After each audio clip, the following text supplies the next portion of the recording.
I can't believe you guys can only count to 3. And I can't believe, I mean, I can believe, and it's really funny.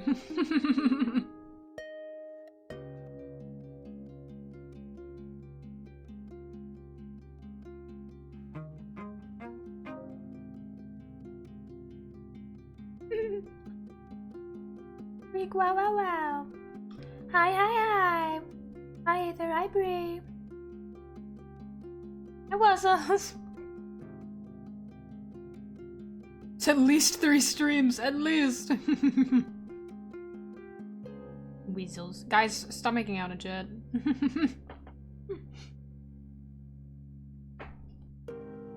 At least commit cannibalism. Come on.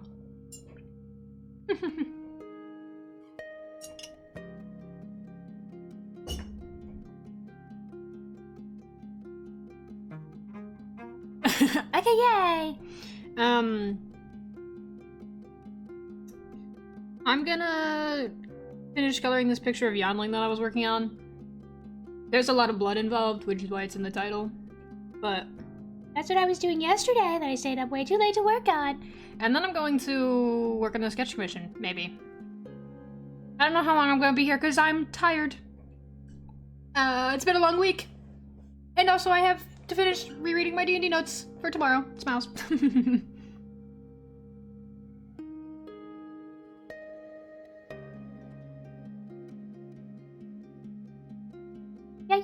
Yeah. Smile, champ. Don't like you. Guys, look at my bird. Look at my bird. Yeah, blood, yeah, blood, yeah, blood. Yonling is, kind of like a vampire.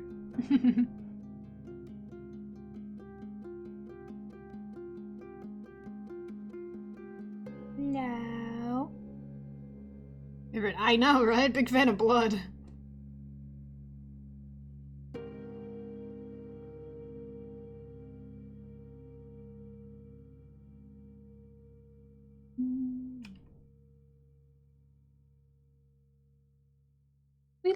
We have normal opinions about blood around here, is what I meant to say with my words. I can accurately make a character. You do. Everyone needs to make characters. Everyone needs to watch Legend of Hay because the English-speaking fandom is small. This is a problem for me specifically because I want them to send more merchandise here, Smiles. You love them as much as I do. Sunday soon, we're gonna watch Legend of Hay on Sunday, and then we can watch the second one, And then someone should watch the series on their own because that's really annoying to watch and stream because of the amount of times that you have to pause it if you actually want to read what they're saying because they talk really fast. And then read the comic. Wuzzles is already reading the comic. Yeah, Hay is like a cat, so occasionally he will just go meow, and it'll be like a full sentence that will just show up and then disappear.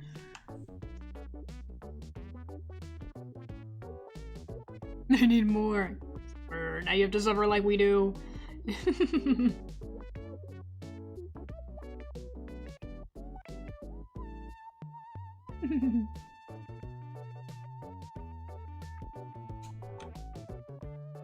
I need you guys to know that I've been, like, following Legend of Hay for years now, and everyone getting into it fills me with great joy.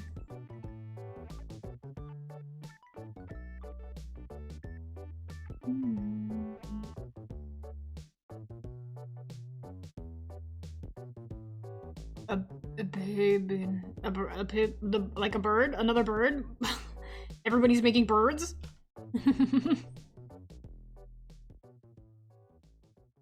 I love bird. Big.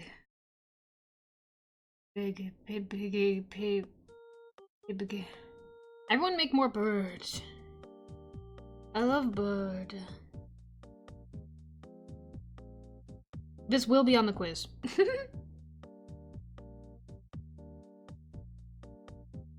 Raven of the Crows. There's also another group called the Jackdaws. And Death is a hummingbird. Making my bird, make up a bird.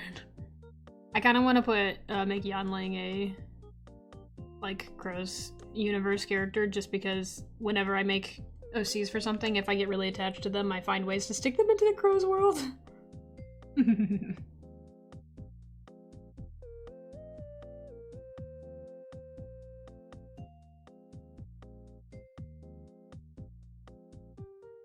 Also, if we do a watch party on Sunday, I will be talking a lot. So I will be yapping in, like, text on voice, like, not on the voice chat. And if you think you are going to be talking a lot, I suggest you mute also. Because it's gonna be fucking annoying. Commentary versus, talking over, in my opinion. Yeah. Because. Also, if you guys shit on my favorite movie ever, I'm killing you. Just for the record, this is my favorite movie and I will kill you.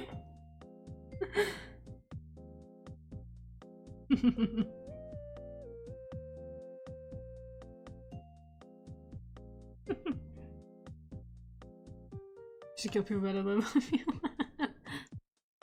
will be blood. There will be blood. And I will kill you.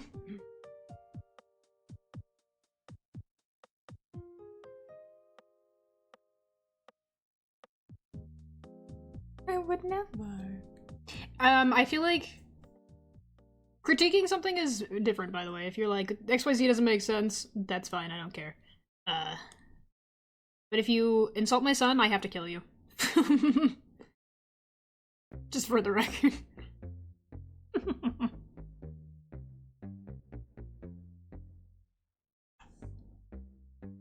My son, my beautiful son, hey. Whomst I love? I love you, hey, I love you, hey, my son, hey.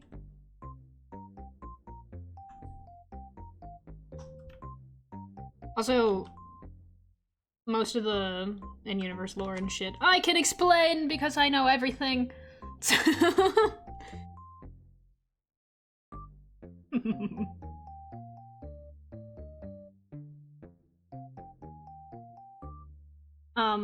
Up to you guys if you want to watch the English dub or sub. The dub is fine. They translate all the names, but they're translated in the sub anyway.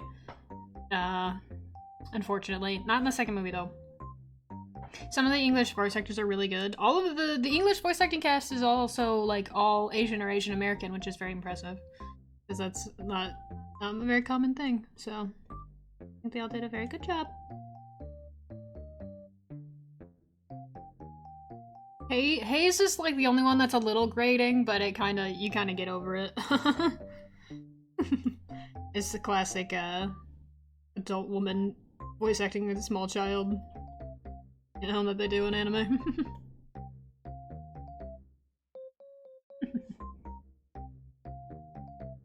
Yeah. Unfortunately, it's always annoying.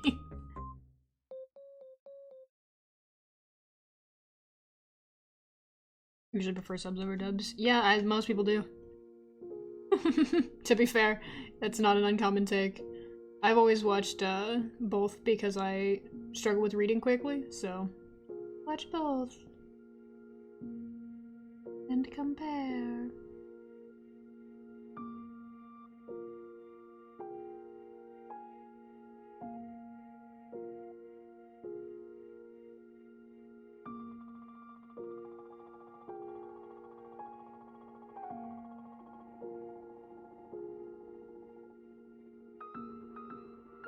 Look at my bird! Pretty birdie!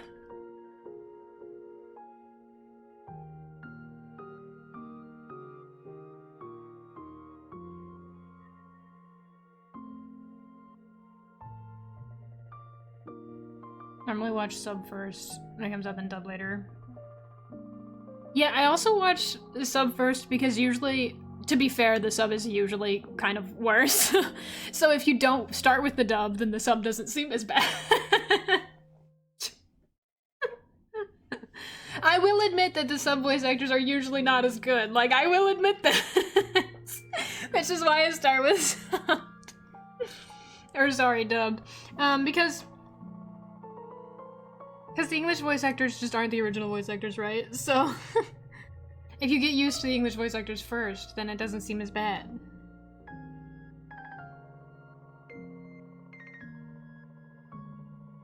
Yeah.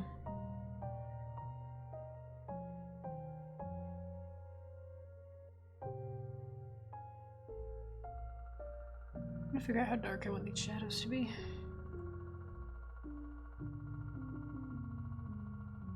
Anyway, yes. I also listen to the English version when I'm doing something and I can't be watching it, so that helps. I think usually the original voice actors are a better cast because they're the original voice actors. But I don't think one is usually better than the other in terms of like elitism. There's like people that are really elitism about one over the other, and I don't care. Hello. As I hear it's really bad. Yeah, this is like when I watched the English Soul Eater when I was in middle school, and a bunch of people were like, I couldn't get through it because Black Star's voice was so god awful, and I was like, that's fair.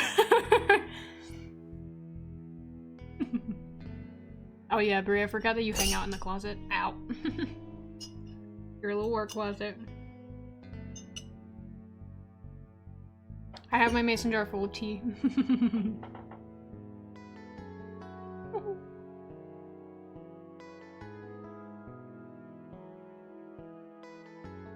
You hit with the blizzard? We got hit with the blizzard up here.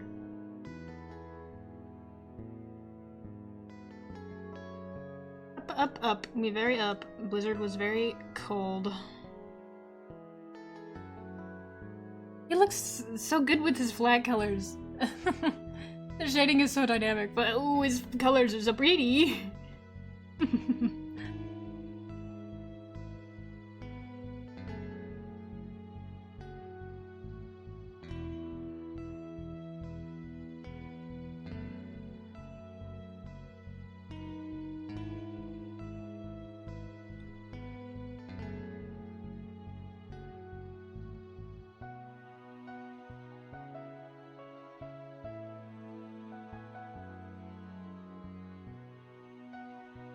And older than me. You did.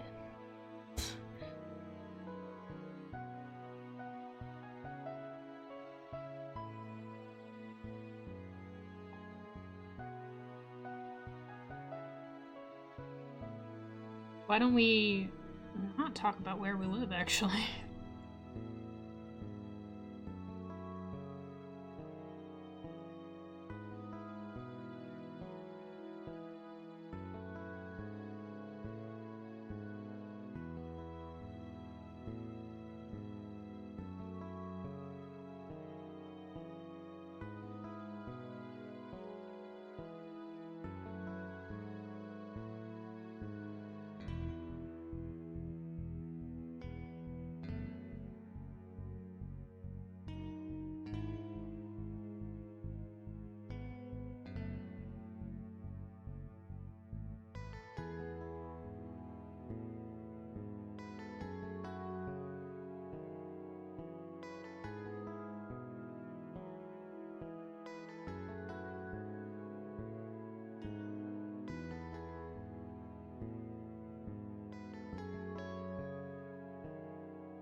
Oh, Yanling, pretty birdie.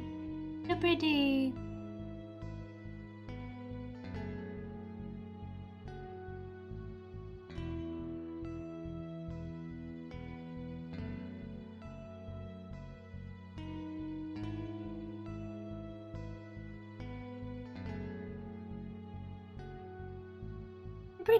Pretty birdie, covered in blood. I have normal opinions about blood, so keep that in mind.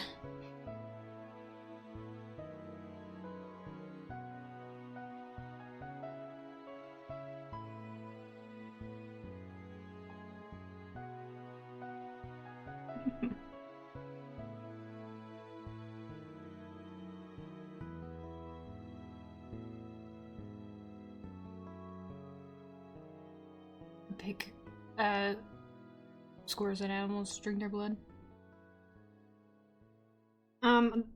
He's fully a vampire because of the like origins of where I got the idea for the OC. One hand, the like Asian glossy starlings just have like the bright red eyes and they're really pretty. But also because he's based on like a really old character that I made when I was itty bitty, who was in fact a vampire, so like fuck it. There's like canonical elfen in the series who have to like eat humans and drink blood and shit to cultivate their magic, so that's Yanling now. I remember, you remember. Know everything. You're the knower of things.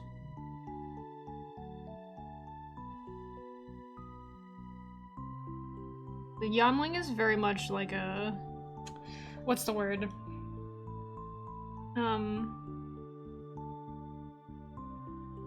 Ooh, what is the word? When you do something for you for no other reason than because you like it.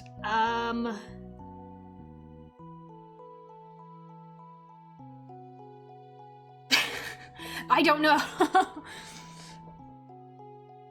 Indulge. Yes! Yanling is an indulgent character. Thank you, you guys are so smart. You can't even count to 4. Yay! Yes, Yanling is very much a very self-indulgent character because it's my favorite media and it's like my old, like, OC. And it's a while for being the person that was like, you should make an OC, and I was like, yeah, you should make an OC.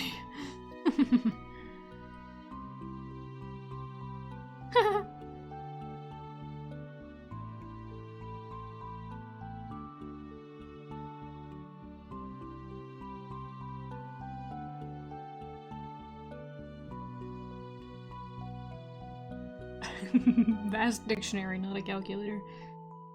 I say this as if I'm any good at math. At least I can count to 2, which is higher than 3, so...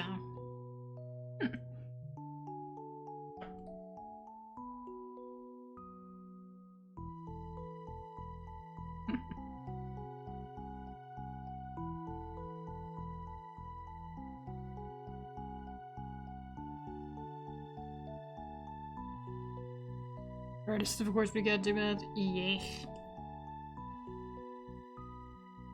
You're not wrong.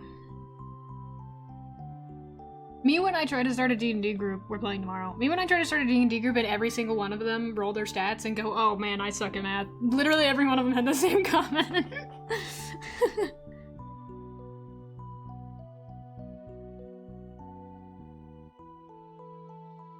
I'm so excited for D&D. We're playing tomorrow. I have to organize the rest of my music, and then I have to reread my dungeon notes because it's a Theater of the Mind dungeon, so it's like vague descriptions of the rooms. So I have to go over those so that I'm not walking around blind.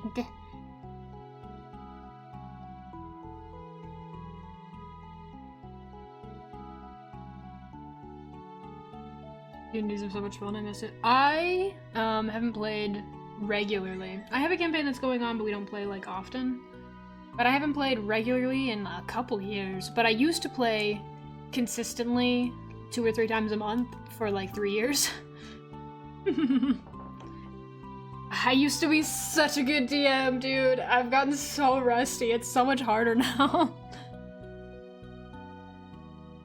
Daniel should be able to count. He should. I'm able to count above 4.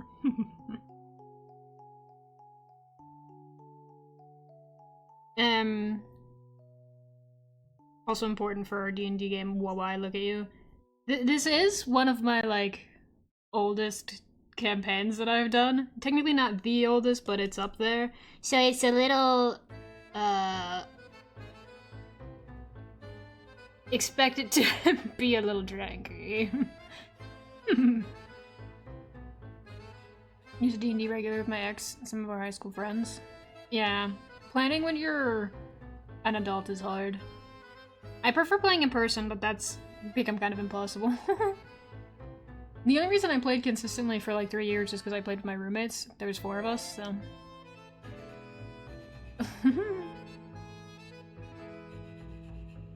Love you forever. It's okay, don't worry. Tell Val and Egg I said hi!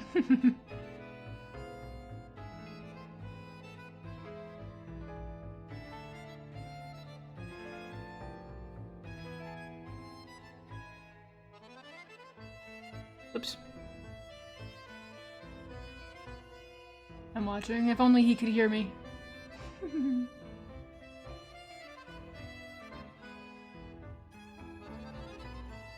Oh, where though? They are currently, let me see.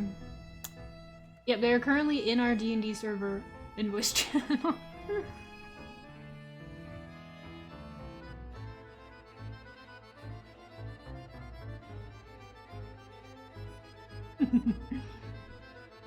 Tanked like 103 damage. That's crazy.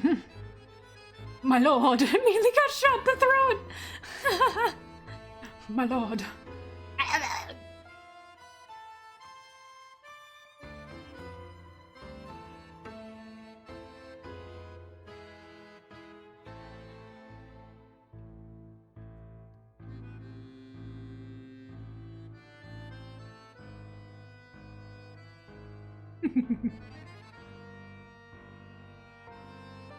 Love you, Yadling. I love you, Yadling.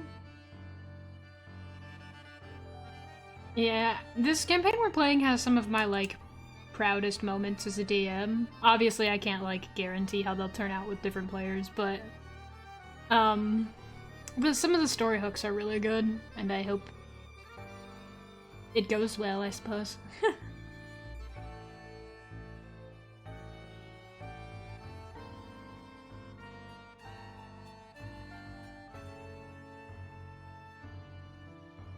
They work out beautifully. I don't know. I don't know. I've never DM'd online before. I'm nervous. I love making my puzzles and my gimmicks and My things, my things.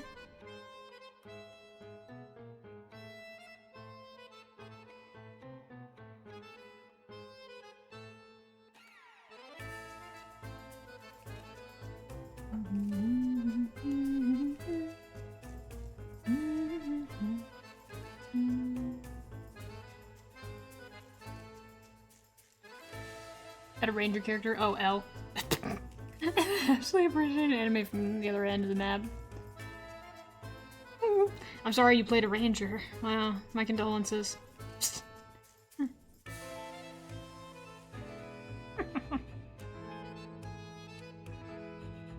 What is my lighting layer for your hair? Why does your hair have a separate lighting layer? Whatever. It'll just be like that, I guess.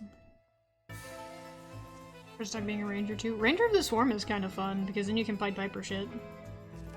One day I'll play. I know I've made so many characters because a lot of people I play with are new players, so I have to help them make characters, and I don't mind. I love making what is basically like baby duck campaigns is how I view them. Because you know, they like follow along and I tell people how to play and stuff. Planning for new players is honestly significantly less stressful because I'm like, if you play for an experienced player, then they have an idea how the game works, right? And if you DM differently, I don't want people to disagree with my DM style, right? That's why I hate DMing for DMs, by the way, because DMs know the rules, and if they try to catch me on the rules, I'll be like, I don't care. I focus so much on character interaction instead of mechanics that I kind of just vaguely know most of the rules.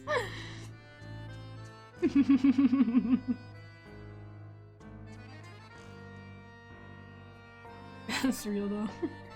It's, in my opinion, it's much more rewarding to get something out of an interaction that you, like, crafted, right, narratively, than it is to roll a dice and succeed and get something. I love encouraging characters to interact with the world rather than mechanics-wise, which is kind of, I look at my players, which is kind of why I have a habit of underbalancing battles, because, like, winning a really tough battle is very satisfying, don't get me wrong. I usually make the bosses very, like, strong, but spending forever in a battle is, like, not fun. I would rather be exploring, you know? Continuing the story.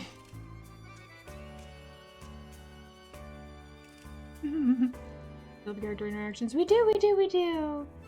It's definitely my, like, OC-brained writer, but I prefer the roleplay aspect, really.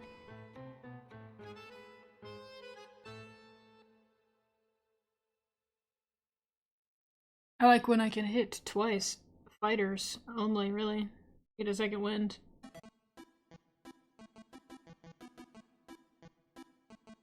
We have special magic items. I'm being able to clink OCs together. I love, allowing player characters to become busted. In my opinion, if a person playing D&D puts the effort in to, like, and I don't mean like power gaming, like min-maxing, but I mean like you strategized how to make this battle go perfectly, and you've picked out the right spells, and you set up like traps and shit, and you got like magic items, and you just want to like destroy a battle. I think they deserve to do that. Like, if they put in the effort, then that's satisfying in and of itself. And if you have DMs that are like, oh, they ruined my battle, it's like, well, it's their battle, actually. No, I think it's...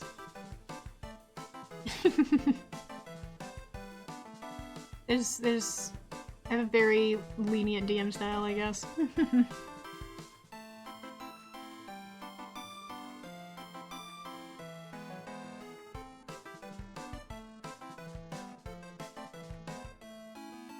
Oh, it's also the reason I don't do, combat-based experience or quest-based experience. I have mighty opinions on those. You're going for DMC. Oh, good heavens. Man, you're gonna have to take my hand. I'm not reading all that. Let's see how this goes. My favorite response to anything as a DM is, you can try. Can I do XYZ? You can try.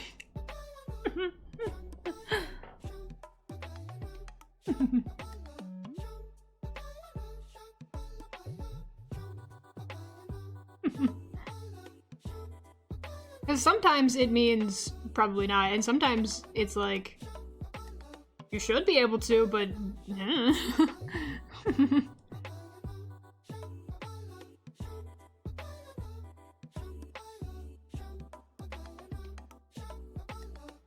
I'm getting so distracted talking about D&D.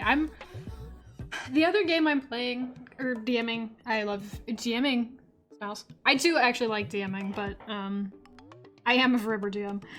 But the other game that I'm DMing is more open world, and I've discovered that open world games, even if I have been playing in this campaign, like this world for many years, are so annoying to plan, especially for new players, because if you've been playing with a group for a while, you generally know where they're gonna go. Like the group that I played with for like 3 years, I could plan sessions pretty straightforward, because like, sure, they can do whatever they want, but I also know them as people, and I've got a pretty good guess on what they're gonna do, so I can plan for that, and I'm usually right. But when I'm playing with people that I haven't played with before, like, it's a bit harder, and then doing that with the sandbox campaign is like, just like less fun to DM, so getting into this game is gonna be great. I'm gonna have fun DMing again, because one, most of the notes are done, because it's a campaign that I've run before. Super excited. Stopping everything, throwing on my classical music, and reading it in a posh accent. See, the thing is, I'm illiterate. You have to remember this. I can't read. So you try what?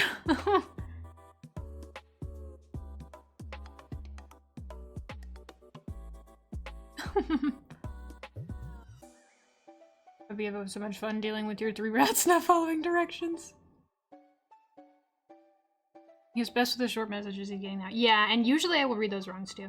So the thing is, with you guys going wherever you want, there are tactics as a DM that I can employ to make you go sort of in the direction I want. And like you've DM'd before, so you know this. It's like a graphic novel in a sense, where it's like, you can choose where you go, but it's like a branching path instead of just like a completely open sandbox, in a sense. Generally speaking, you guys have a thing that you can go do. You're gonna start the game and I'm gonna be like, hey, you have to do this, and you're gonna be like, okay, and then I'm gonna drop you somewhere and you're gonna be able to go wherever the fuck you want.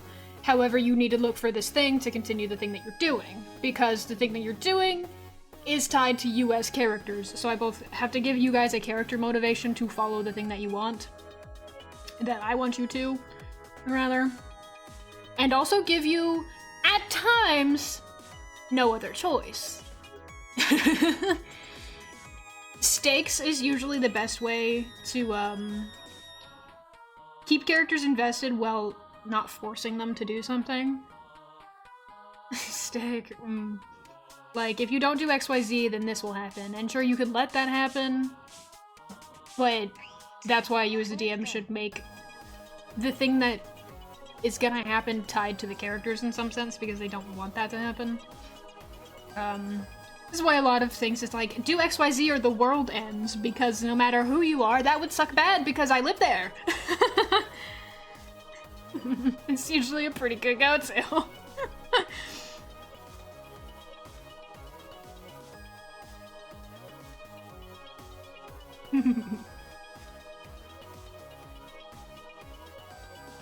Players didn't complete the side quest, thinks TM would happen. Yeah, there's like the countdown clock mechanic from Monster of the Week, which is basically that, which is a really good mechanic, and I'm gonna kind of employ a little more for my open world campaign. Highly recommend, if you haven't played Monster of the Week, to check out their countdown mechanic. It's extremely good. Butterfly line kind of story? Yeah. This one is, being as it is my first campaign that I had, like, long campaign that I DM'd, it is very much, I would say story-driven in and of the sense where it's like, here's your quest. I'm gonna drop you off somewhere near where your quest is. You can look around, but ideally, you would go to your quest. Theoretically, you can fuck off wherever you want, but, you would not be chasing the story. And there is this sense in us of like, yes, it's D&D, you can do whatever you want, but you as a player want to know the story, especially if your DM has like written a good hook. You do want to follow the story. And as much as you want your character to fuck around, there's like a level of doing that before it's like, man, I really do still want to know the story. Obviously, there's some instances in where your story is just completely uninteresting and you have other hooks that are more interesting and you can follow that, but there's like a balance of everything. Yes.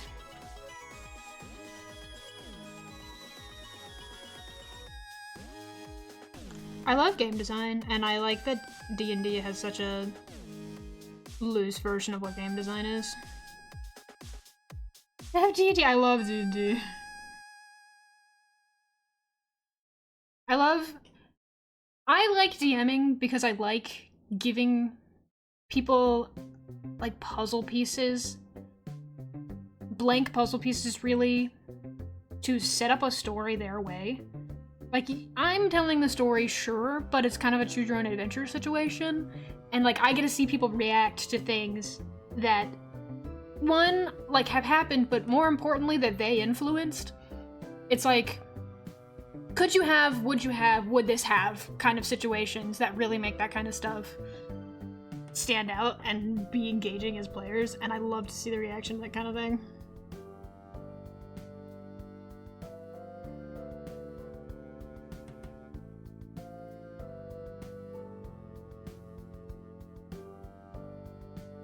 I could talk about D&D forever. I like D&D. I like D&D. It's almost like I have made a whole fucking YouTube video about D&D at one point.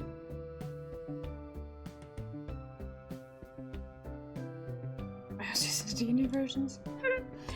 Dude, you guys have seen how expensive my Crowscast characters are. I have like hundreds of those motherfuckers.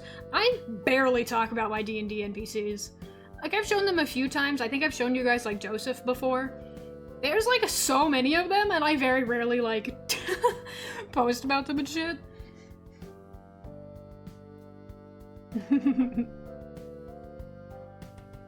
I love my D&D NPCs.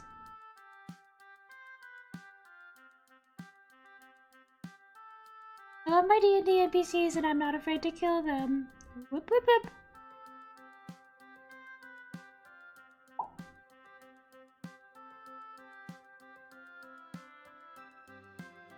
I also love, like, the mechanic in D&D games where you have, like, a base, right? And people get to go out and do their little side quests and their arcs and stuff, and this is something that I usually employ in my D&D games, but it is going to be one in the AUA campaign that we're playing. Hello, so far.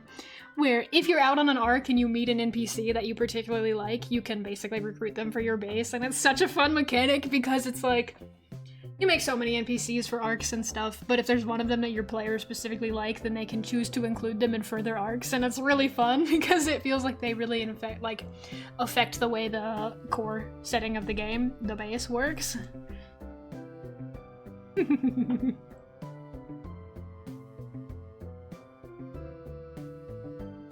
Which is like, last time I DM'd this campaign, right, there was a few characters that were chosen to come back to, and I'm like, those characters might not even come back this game. We might have different characters that are reoccurring, and like, as much as I'm attached to the other characters, like, it's so interesting to get like this different perspective. Like, oh, now I get to develop different characters. Like, they might recruit fucking Soot from the desert, who knows? There's one, like, intermission in which the characters literally, the intermission job is to go get, like, somebody to fill this role or whatever. And I gave them a bunch of options. They could basically go wherever the fuck they wanted. So, like, playing with a new group is like, where are you gonna go?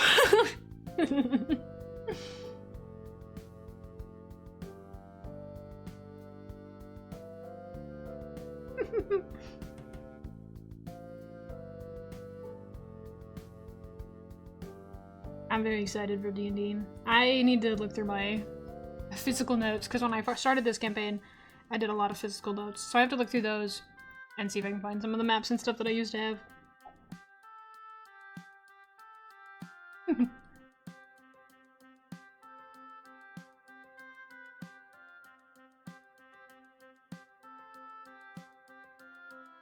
I hope you guys, get to see plenty of art and stuff from the campaign, because the way the character interactions in the story works has always been really interesting to me.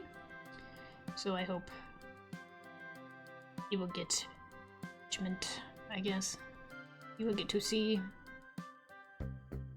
Maybe I would make little comics. Who's to say?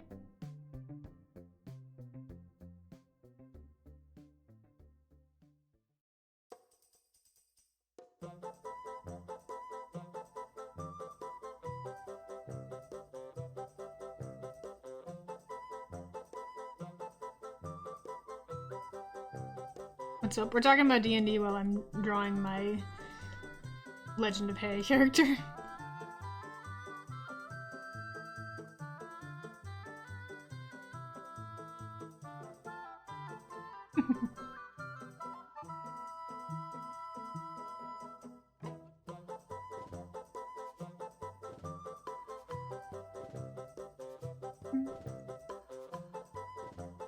Tuyo and Daedric. Magic the Gathering. I play Magic the Gathering. Not very well. So whenever I want to play Magic the Gathering, I'm like, well, I can't do it at a location with real people that play Magic the Gathering because I suck at Magic the Gathering. I have to try to convince people that I know to play with me. Then we can suck together. Just bring your friends. I've done that before, but the thing is that a lot of my friends moved last year. I kind of just hang out with my roommate now, and he's not really interested in card games.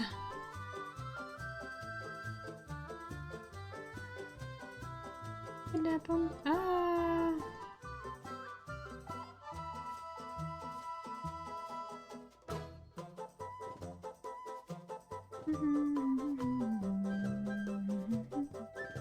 Legally. That's not how that works.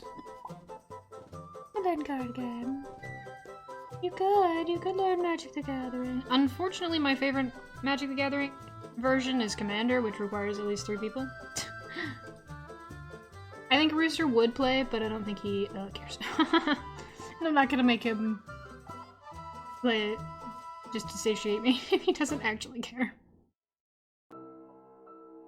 Blackjack! Me when I played Ni no Kuni and I spent hours in the casino playing blackjack.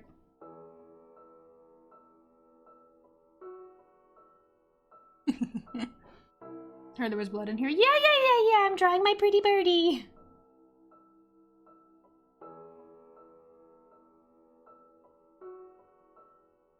Mail you a whole deck. That's me when I try to get people into Magic the Gathering, and I'm like, don't look at the price of Commander decks. Don't look at the price of Commander decks. It's okay. You can use one of mine. I have multiple.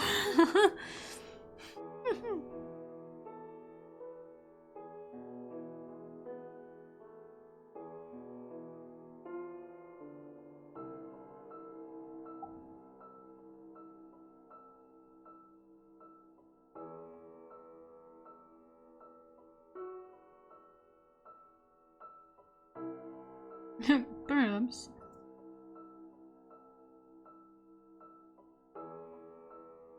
Hat tricks. Yeah!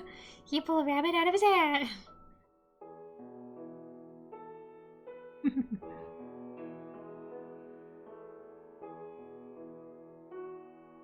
Yeah.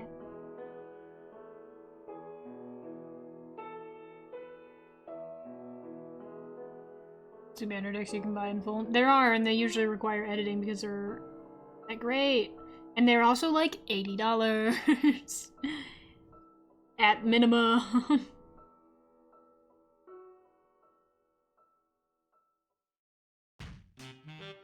I don't know.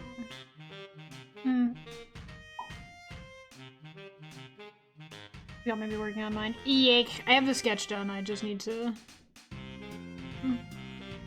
get your input on it. Well, Wuzzles, sit down. I think it's when I help people make Magic the Gathering decks, I generally think it's more interesting if you pick something you think is funny, like a theme, and then make a deck based off of that. Like, Shubi wants to make a frog-themed deck, so we found a frog that looked cool to him. We were like, we make a frog.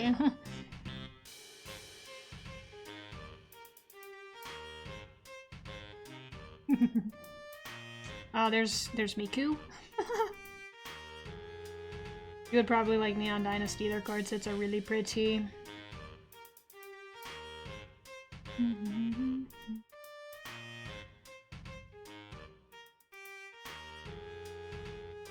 They got... they do. It's true. My first deck was a rat deck.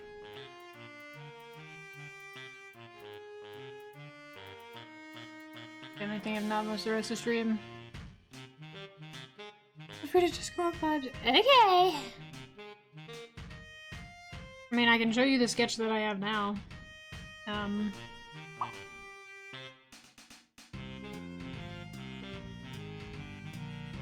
have a sketch, a basic idea.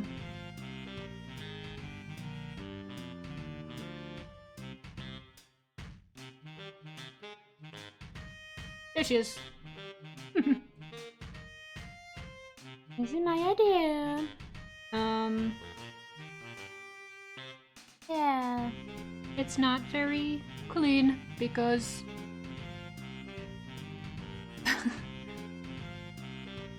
it's a sketch, but I like the fit. I love this direction. Okay, perfect. Yeah. I wanted to make the like monster hands look spooky. You have a color theme in mind, maybe? Like any specific color at all that maybe you People like to preference. A lot of the references you gave me had oranges. Earthy colors. By a lot, I mean there was 4, so.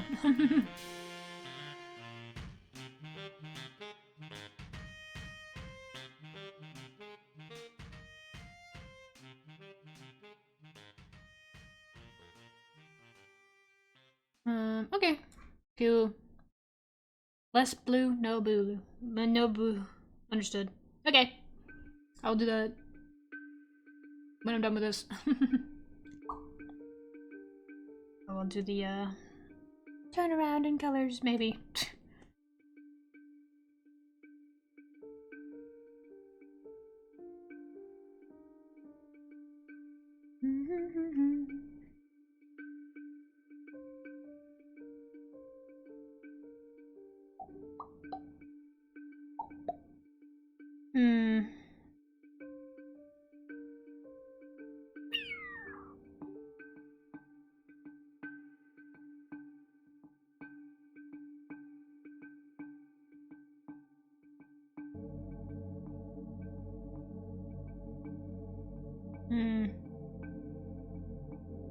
He's such a pretty birdie. Pretty birdie. Well.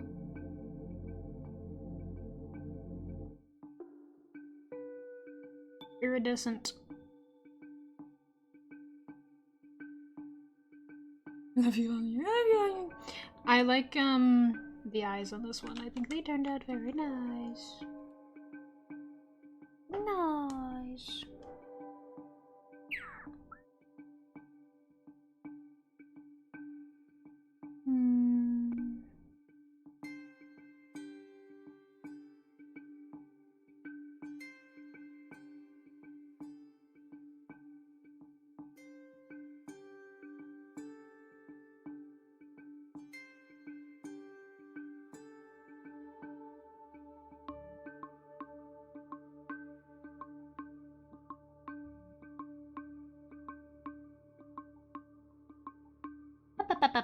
Talk about Yanling? What do I say about Yanling? He's not that developed, really.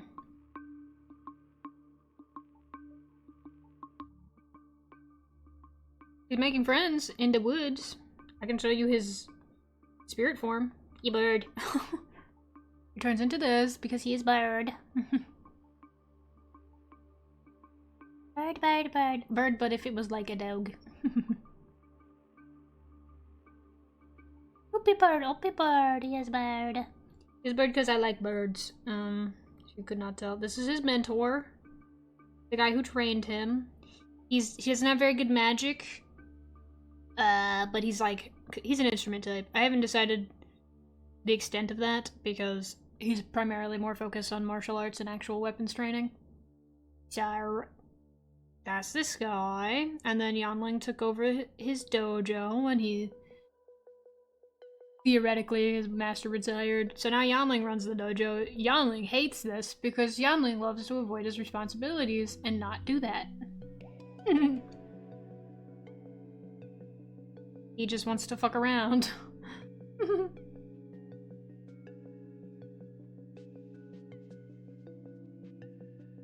He does like fighting. I mean, he finds fun in like sparring and combat, but he's like, they just get all the fun drama. Yeah, they live in the middle of the fucking mountain. Where have you been? It's like I can still hear my master's voice.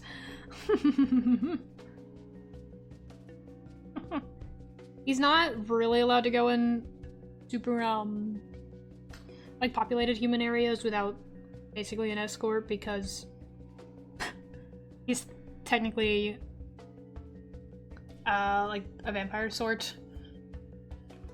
And this normally wouldn't be an issue except for the fact that he's had accidents before and he doesn't really care himself, but you're not really allowed to do that. He's very neutral on it. He's like, damn. Theoretically, he was raised by humans because spirits kind of just are created from magic. They don't have families and whatnot, but he was Found as a widow one by humans. And then he accidentally killed One of them got kind of banished. Locked away until he ran away. Just a little, he's just a little messy. He's fine now though, he's chill now. Now he works for the guild, it's great. He works for the guild and he trains people at their dojo and he loves his job, he loves his job, he loves his job. Kinda childish in the sense that he just wants to wander around and look around. Also, he turns into this. A lot of the spirits in A Legend of Hay can go anywhere between, like, just an animal and basically an elf. They have, like, a fluctuating scale. I don't know the extent of who can do what. They haven't really explained it too much. But he turns into a birdman. Or a bird.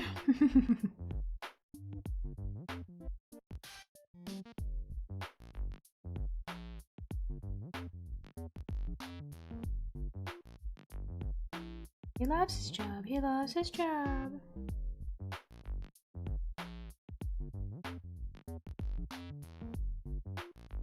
Yeah, that's why I drew him with his wings here, but he doesn't always have his wings because they can kind of fluctuate on that. But my beautiful boy.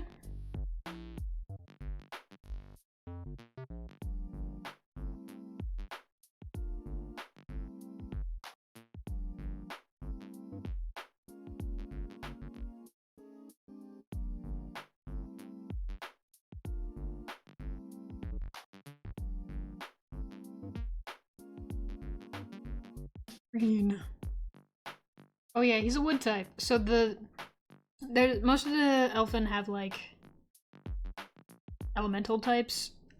There's like the 6th grader types, right? Healing is basically off the chart for most people because there has been a total of like 3 like what is it called? Official healing types? Because some people have like healing sub-abilities and whatnot, but like to be an actual healing type, there's been like 3. So basically ignore that one. Then there's instrument, there's elemental, there's spirit, there's spatial. The other one.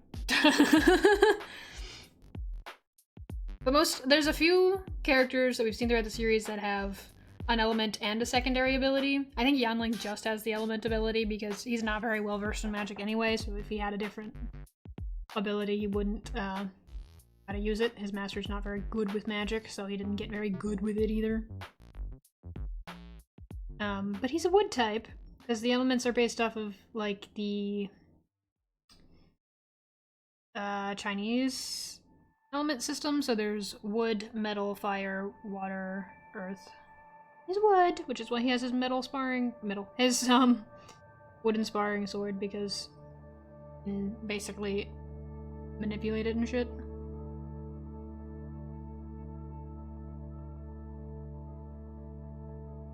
Yeah.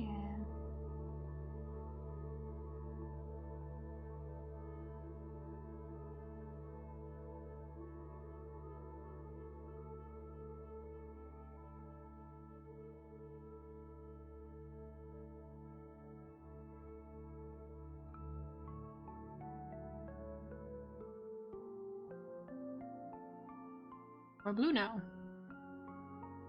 It's green.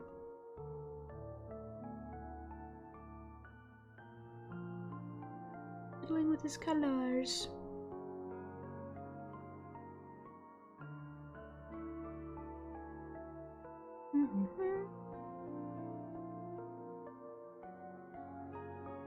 Purple.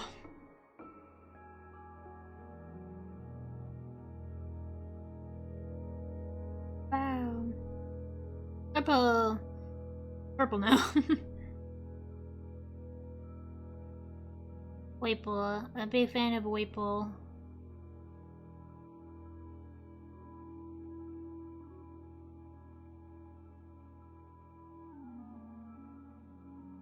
Back in black and white, theoretically, yeah. Like, easy though.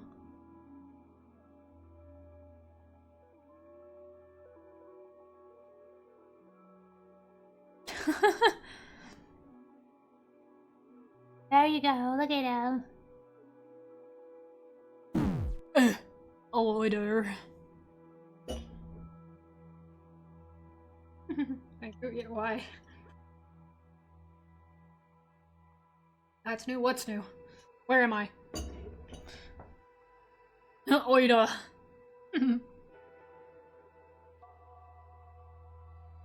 The water thing? It's really not. It's super not new, but I appreciate the effort. It's been there forever. It has. It's true.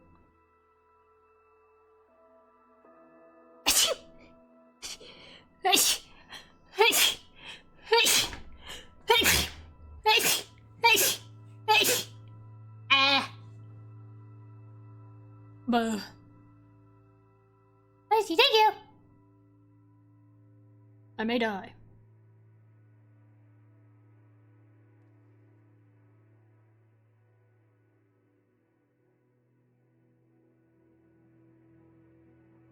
Ten in a row.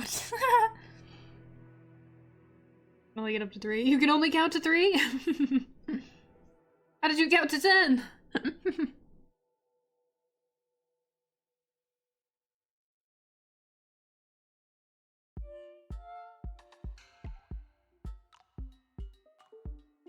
I was scared.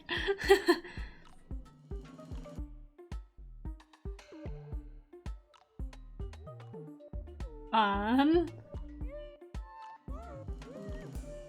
Fun. What? 6? Uh-huh, you're doing great.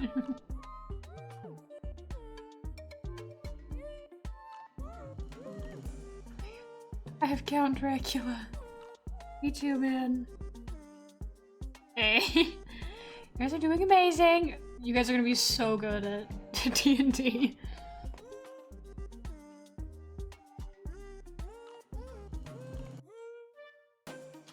Yeah.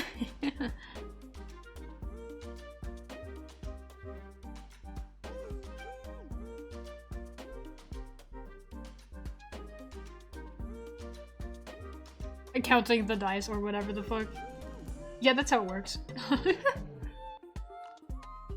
That's exactly what happens, Aether. You got it.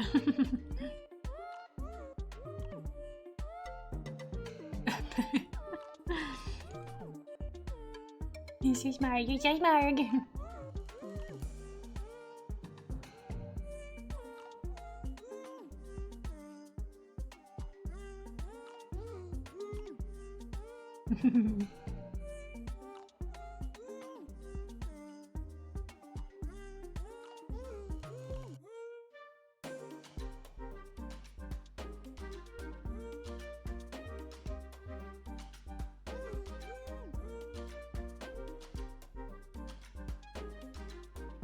Also, this hyperfixation unlocked.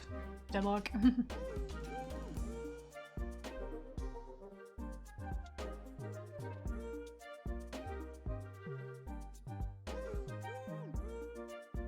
Wants to talk about Deadlock so bad.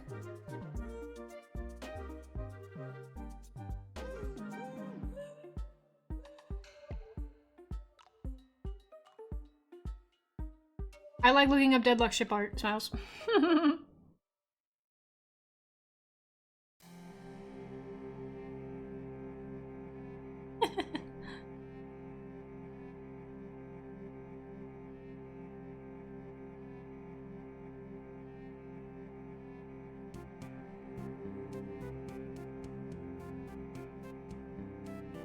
Well, considering the name, probably.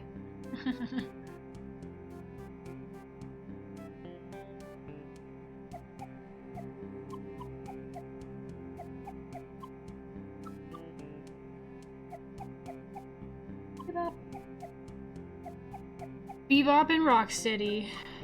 I'm great at this. See, I know Deadlock.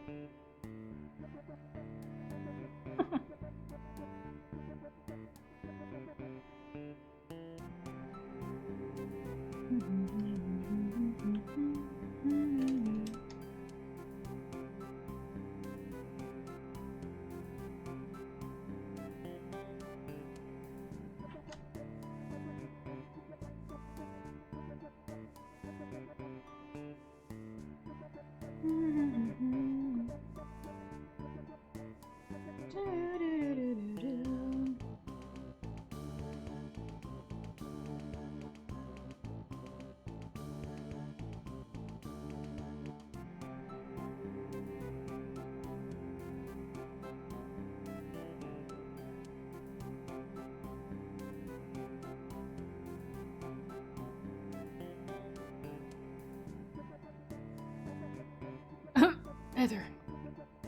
Aether, no. That's not where the waiter goes.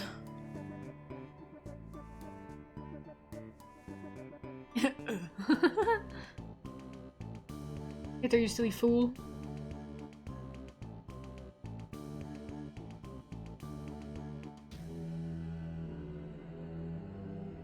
If it's all over the floor. No, Aether, no! It's not where the water goes.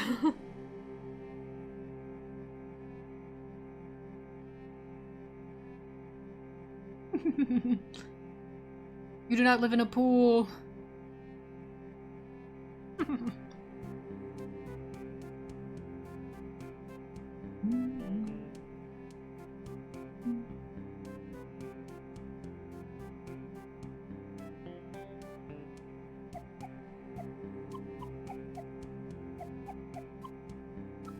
Draw then draw, silly.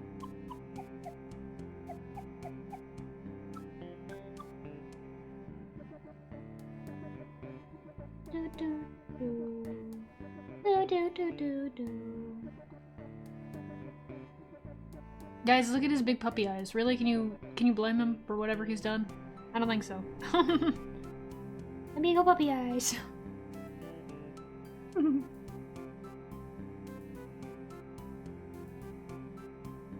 Don't her.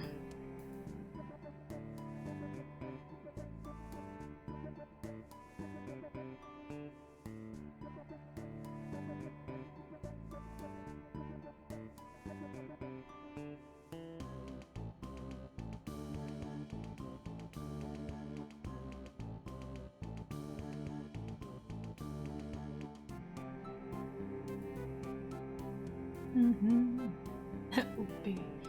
He's like if Bird was Boopy.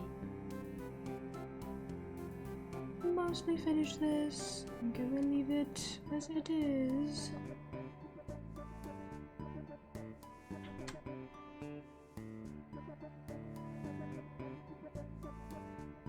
Do do do do.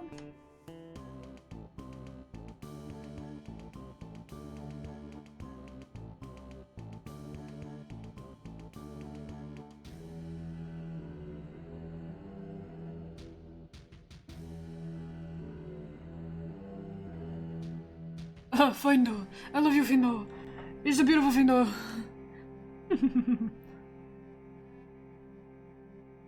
Yeah, I love you, Vido.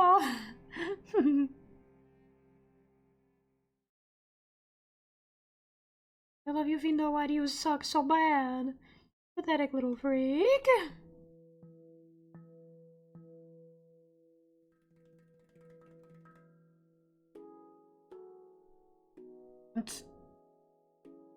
What do I want? I don't even know. What do I want? Guys. That is fall. I love him though. You see, I love Findo. I like. He's so pooky.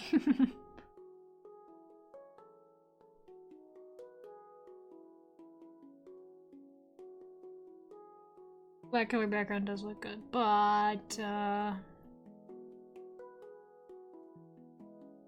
scale. Slight, very slight gradient.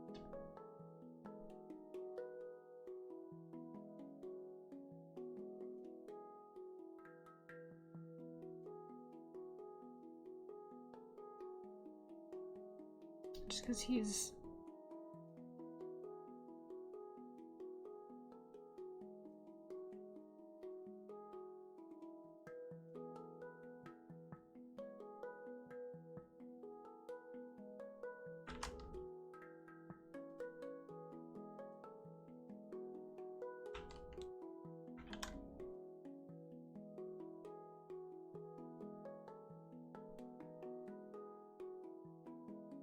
Sorry.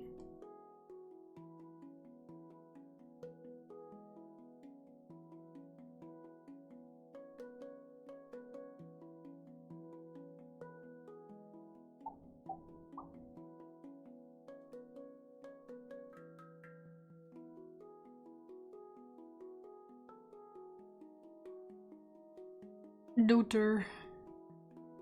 All the Deuters. Daughter A and daughter B.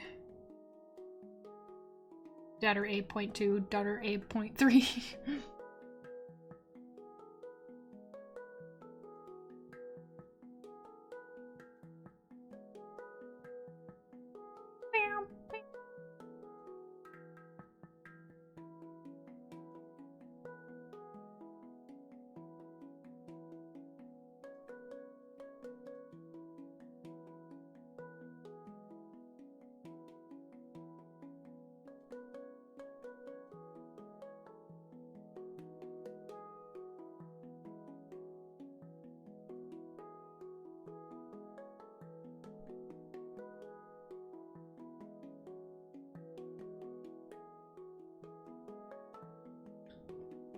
Do, do, do, do, do.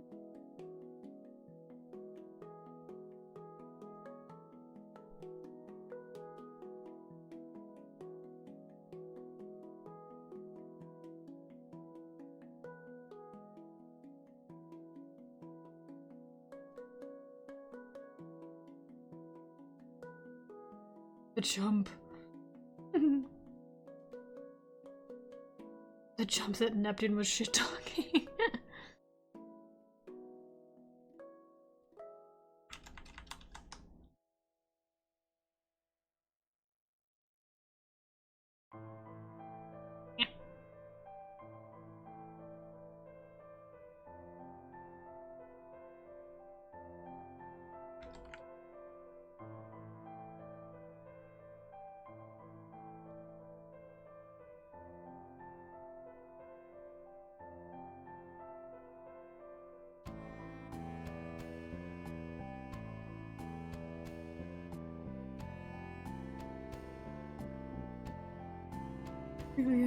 Minds his own business. Yeah. Unfortunately,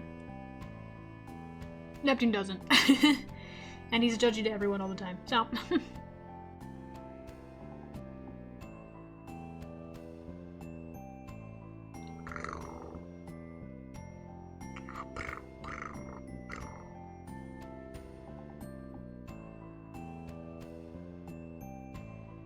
You see, he's better than you.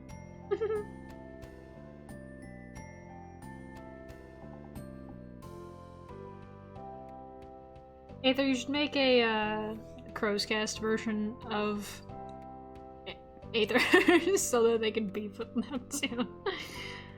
Ooh, you could make Aether live with, because unless they're in some sense connected to something important, Neptune, I fear, would probably just kill them. But you could make Aether in some sense from the town that the Sins are from, because the Sins are a pretty big deal. Even the kings generally leave them alone. Sins. Fuck, you can make Aether a Sin if you want it, I don't give a shit. I'll fan it anyway. I know a lot. You should tell me. Yeah. The Sins are not ones that I've talked about very much because they're kind of just world building stuff. Pull up an example. My chart. Sins are a type of infernal demon. All demons, all magical beings are demons, basically. And there are six types of demons, / cursed souls, same thing, synonymous. One of them is the infernal type. These are the types of infernal type. There's more, but these are like the main ones. You can get more specific if you really want. But Sins are like the less demonic looking ones, however come, whereas virtues, their parallels, are really fucking massive and contain a lot of magic. Sins generally affect, like, a large area around them. They have, like, an area of effect. So, there are, desires, which, like, feed on usually a sin, but it's generally something wanted, so...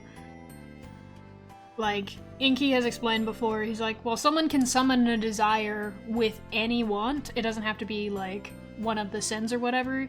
You could summon a desire with, like, I want someone to hang out with, and that could just be what you summon a desire for. They just feed on desire. It's just typically sin. But sins are more so made up of fat element, whereas they feed on it. So they like exude this energy, and then it affects and like warps the area around them. Think of like old history or old fantasy haunted woods type dark forest situation. Like that kind of environment would be created because a sin is there. I only have Asmodeer and Beelzebub are the only ones that I have really designed because they live in a separate area from the Cursed King in his main area. But they all live in the cursed world. Sin of Emotionless, so sloth. Sin embodies and inspires their sin to those around them. Yes. Usually, pretty much all infernal demons have horns in some sense. Sins are a little less strict on their appearance because of the way that they affect the world around them. That tends to be more of where their infernal look comes from. But, you know. Anyway. Demon Seer must make something new.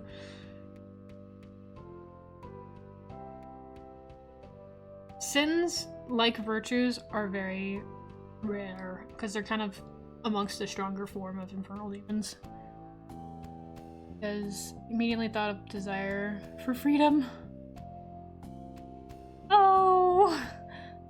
Oh, that's really sad. But like that is kind of that is very ties into much of what's going on in the cursed world. The cursed world is basically like hell, because it's demons and cursed souls. Those are synonymous. Cursed souls used to wander around the earth, right? But then humans and witches and shit were like, okay, they're kind of powerful and we're kind of scared and, you know, all that stuff. So they, basically the witches and humans used their own magic to pull magic from cursed souls and create the cursed world, which is like a distorted parallel world to the one that they live in. The normal one. However, every cursed soul that had their power drained to create the cursed world can't leave.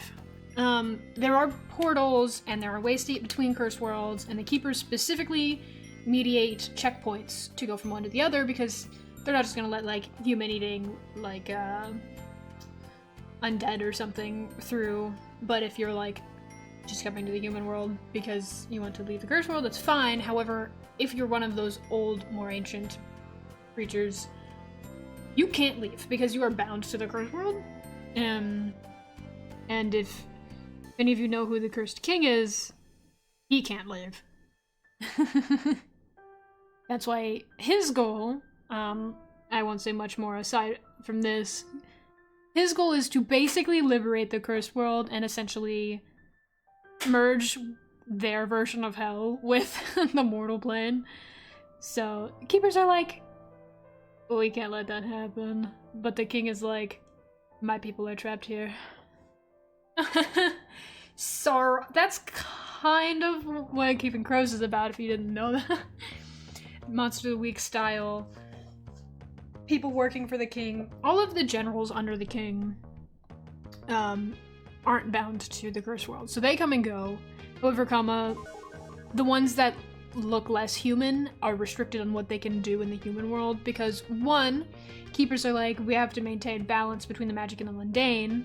They're basically like mercenary assassins for keeping people, whether they're human or monster, safe from the other side. We want to keep a low profile because also monster hunters are a thing. Taking notes for the exam. Guys, there's an exam on April 1st. Theoretically been one of those drained. Could have been trapped in things. Old. Aether being an old demon is crazy because that would make him older than Neptune.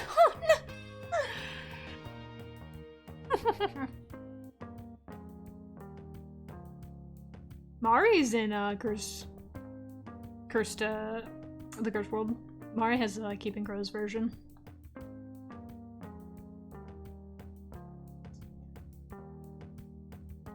Yes, she is. She's a part of a mafia that is not connected to the King's City either.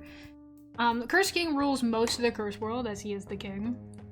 And the parts that he doesn't, he either has an alliance with of some sort, or they're actively at war with, though they're not really super active with. It's more so like a standstill, is the way that a lot of it works.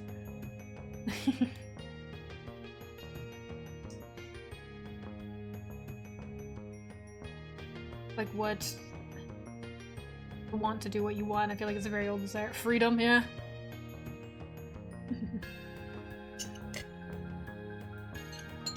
The thing is, a lot of the desires are, obviously the desires are usually boiled down to feeding on a sin. So, like, Inky is like, oh, technically a lust desire, but you can, like, basically lust for anything. It's supposed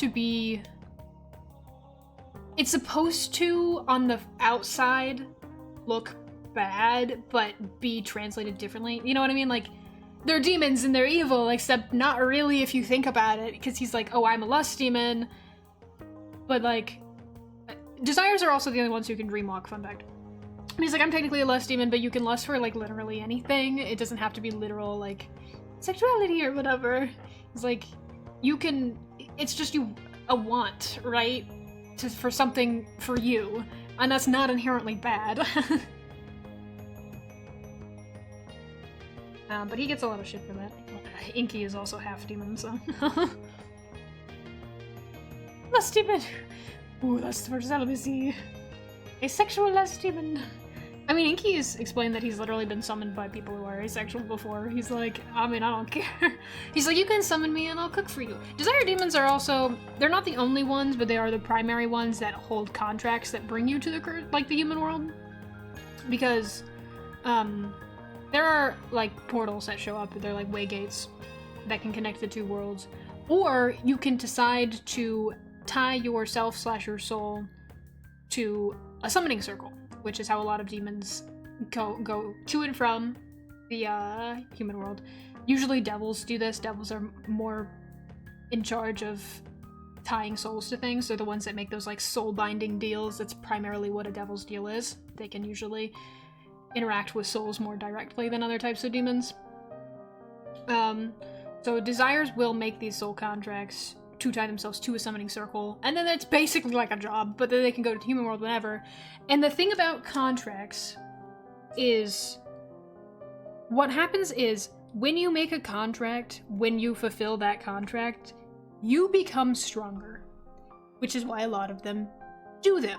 You are bound by the contract, you physically have to do the contract, but one, while the contract is held, you have stronger magic, because this is primarily why the devils cannot, like, grow much more than the other types of demons, because their magic is based directly by soul, and they are, like, can connect to other people's souls. So you have this contract, and your magic is boosted to fulfill the contract. And then when you finish the contract, like, that magic goes down, but higher than it was when you took the contract. So the more contracts you do, or the more soul deals you make, the stronger your magic gets. Which is why devils and stuff will be like, oh, I'll make this soul binding deal with you. I'll be your, like, servant or whatever, which is like what Inky does. You take me to the human world, and then my magic gets stronger afterwards, kind of situation. Creating a summoning circle does require an out. Because when you summon a demon with a summoning circle, primarily desires, you're bound to them as well. You're stuck with a demon, demon's stuck with you. However, there is always a way to basically force break a summoning circle, and you can craft this way when you create your summoning circle, right? But Inky's way of breaking his summoning circle was kind of passed down from his father. And that is particularly getting stabbed in the heart with a specific knife. This doesn't have to kill him, it just has to stab him. But it's probably gonna kill him. Though cursed souls can survive a lot more than humans can, so. Anyway, now you know about Infernal Demons. Yay!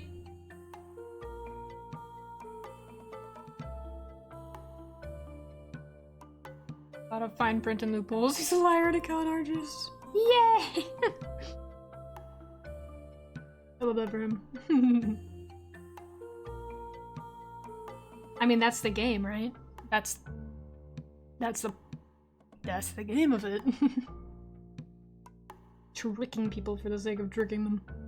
I have thoughts about the contract system. Yay! See, you guys thought that my angels were the only, like, extensive system. Wrong, bucko!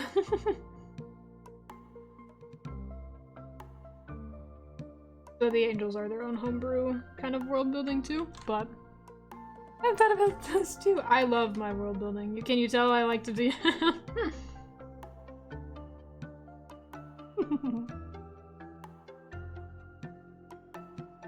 all of it is expensive. Yeah. Ask him always. Okay, there is a desire. What sin would he feed off of? Because I think maybe lust, but also associated with gluttony. Theoretically, you could do both, / either, in a sense. The thing about a lot of the sins, and I've ranted about this before, is that there's so much overlap. Specifically, like, with gluttony and greed, there's so much... They're basically the same thing. My only thing with gluttony is that I feel like the difference in that one is that it goes to the extent of self-harm. Because, obviously not in, like, a real-world way. But, Elim is my example. Because all of the King's Generals are, character-wise, inspired by sins, not world-building-wise. Just when I made them, that's what I created them off of. Elim is my example of gluttony, because he specifically seeks knowledge and information to the extent of destroying his own body to do so, versus greed, which is, I'm keeping all of this for me. So I would say the difference between lust and gluttony in that sense is that the same situation where it's like, gluttony is to the extent of you would destroy your own body for it, whereas lust is taking or wanting a thing for yourself to serve yourself. But then again, that makes lust very similar to greed because there's so much overlap.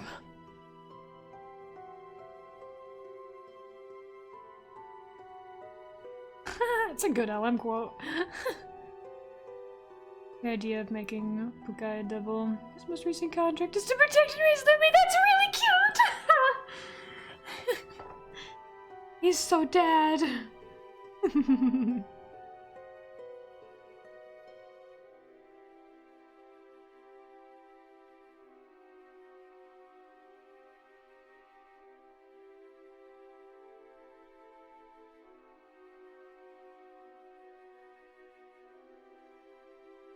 He's so dad.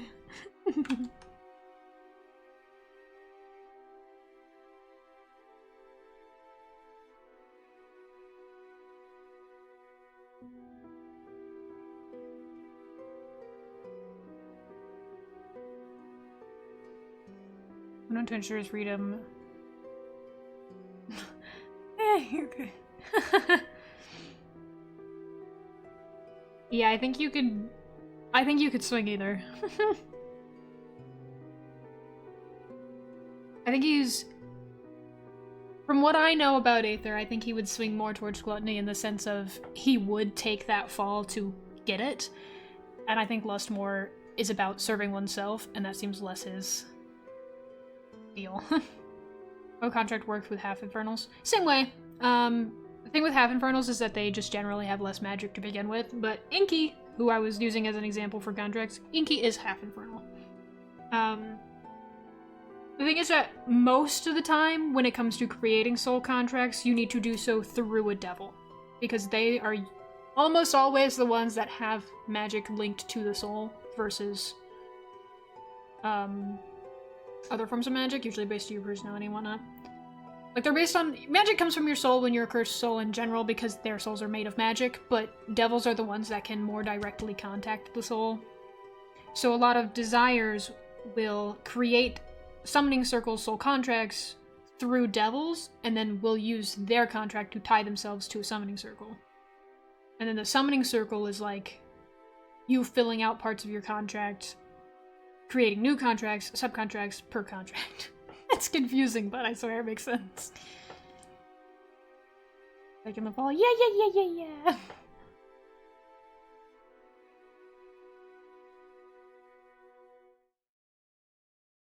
Okay, I finished this picture. I'm going to save it.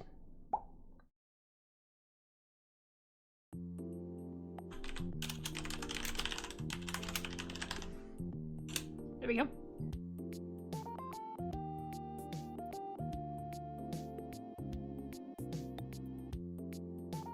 I feel like it's very much missing something, but whatever. I kind of just wanted to draw Yanling covered in blood, so I succeeded at this.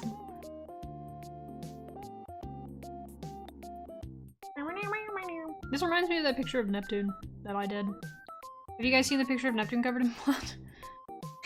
He's not covered in blood, actually, but there's blood involved. I still think the rendering on that blood is significantly better. I tried really hard on this one, but it was really eluding me. No, sure, okay. Love you, Neptune. Neptune. He's a bit of a freak. He's pretty bad in his canon. Because he's one of the king's generals, so he basically has the political power to do whatever he wants. But he's also a specialty type cursed soul, which means he has an extremely rare, very powerful magic. So this is in the sense why he was raised as like a tool. He's evil. He kind of is. Well, I wouldn't say he's directly evil so much as he's just sadistic. His theme when I created him, because again he's one of the king's generals, his theme is lust, but not in like a literal sense. He just, because of how much he has been restricted and controlled and raised as a tool, he desires that pain on other people because it gives him that freedom and control that he doesn't have. So this is why his magic is very controlling other people based. But he's a specialty class, which is basically either you don't fit into another class, your body is made out of just magic, which is a thing, or you have an ability that is new, / very rare, / very powerful, and Neptune does. Which is kind of the only reason he's a general, because the Curse King does not like his ass. To be fair, Curse King doesn't like LM either, but nobody likes LM. Neptune will walk into the Curse King's office and all the lights are off and he's like, are we just chilling in the dark now? And the king is like, you're almost funny.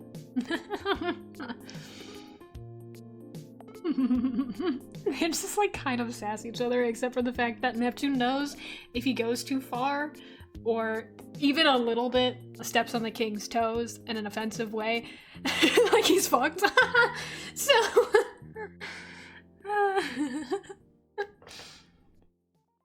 Neptune also has access to going into the mortal world whenever he wants. I won't explain why, but he does. Whereas most people have to go either through the few maintained way gates, there are not many, or hope you stumble upon one of the randomly opening ones, because that's a thing. They just open up sometimes, and then people fall through them. If a human falls through a way gate into the cursed world, they're basically fucked, because a lot of the cursed souls can, like, smell human. Because there's a lot of them that are, like, vampires or, like, fucking revenants or shit that, like, feed on human souls. So they, like, you're fucking dead. You can no clip, literally. So, this is, and I can tell you about this because he's not really prominent in the Keeping Crows story. This is why Malkov is a particularly interesting character, because Malkov is a doctor who lives in the cursed world, and nobody knows that he is secretly a human.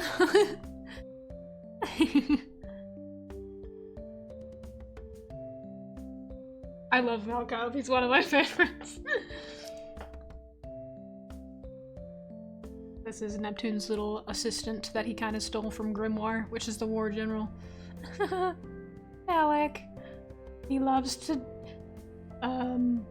toy with his assistants. I made a joke at one point where they go to like a ball or whatever and the king requests all of his generals to bring their assistants and looks at Neptune and is like, if you would stop killing yours, then this wouldn't be a problem.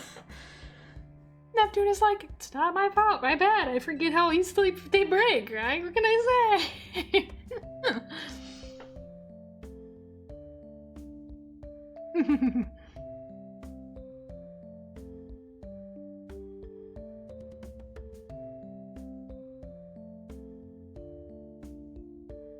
This freaking guy. He's, unfortunately, Neptune is very funny. He's so sassy.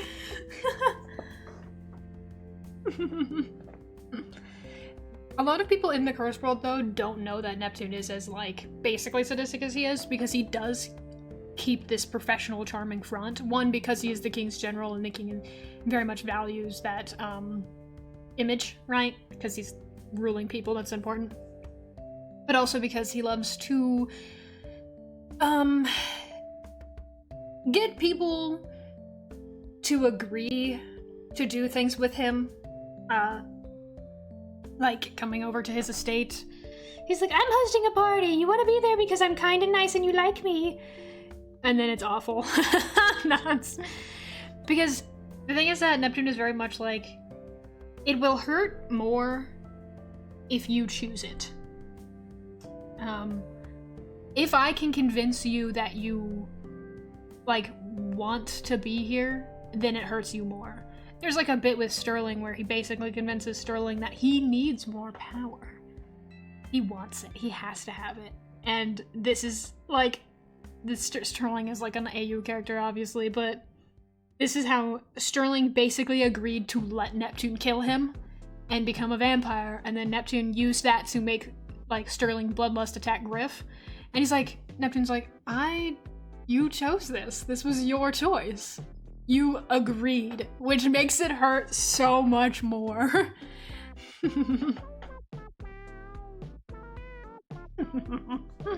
saying I love Neptune. He's he's very calculated.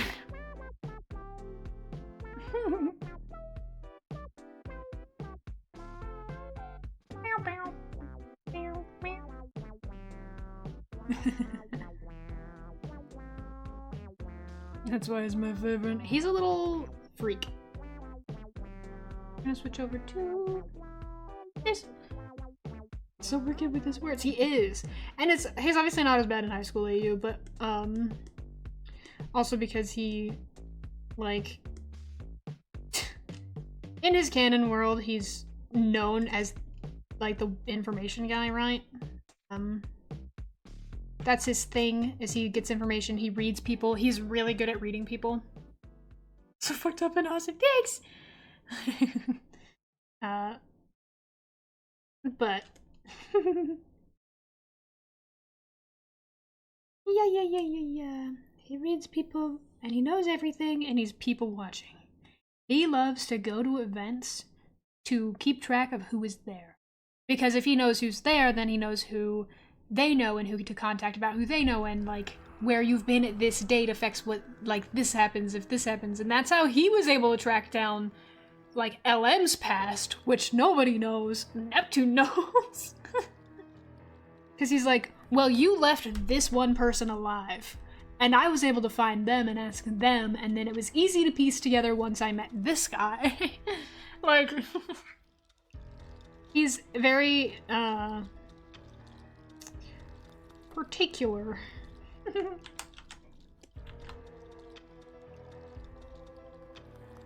His OCD tendencies. Everything has to be perfect. Loves to people watch and know exactly what's going on.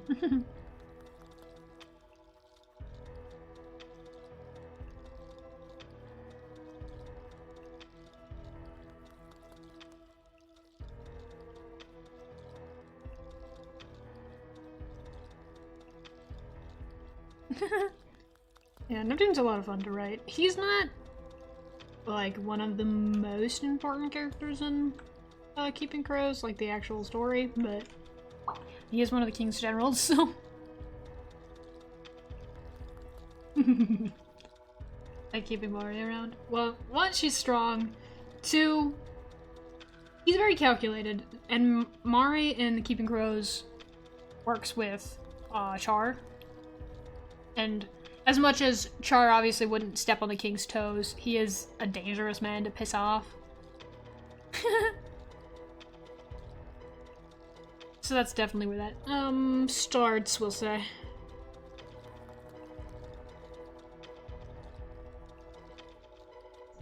I'm gonna piss off the mafia for fun, huh? Yeah.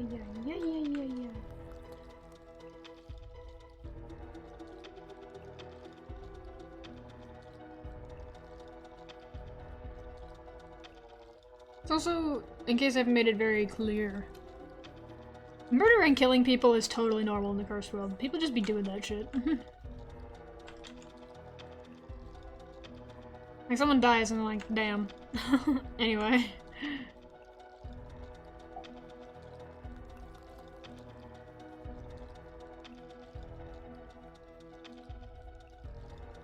It's a bit lawless. Really just be doing that. Yeah, the king is like, in some sense, he keeps it, maintained, I guess, because, you know, it just doesn't want everybody in town killing everybody. Time. But he's also like, doesn't really care. Hitting, murder, baseball. Oh, Bukai. Nami is a baby witch. Yes. As long as they're not in the cursed world. Yes. It'd be really cute because the other, cursed souls very much do not fuck with the witches. Like, obviously it's per person, but witches, were the main factor in locking cursed souls away into the cursed world, right? So, a lot of the, uppity type are like, fuck those witches, fuck the humans, because they're monster hunters, they did this to us, they've locked us in this prison. Neptune doesn't have one yet. I should make him one. He's got some good quotes.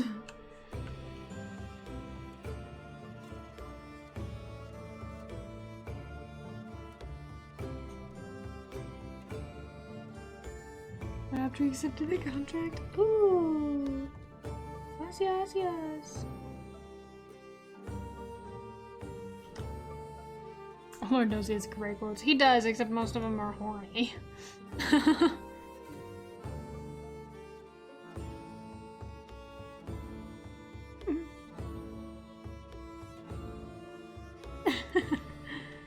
And I do have a quote on here where Griff says that his boyfriend has a supple ass, so I can't, I say too much. He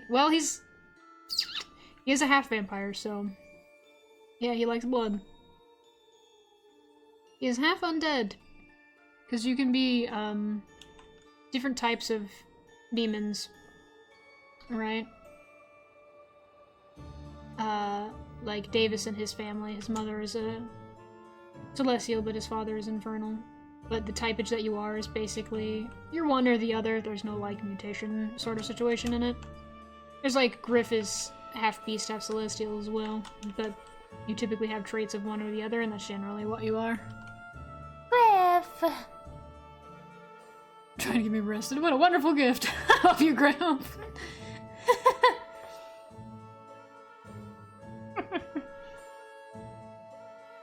A wonderful grift.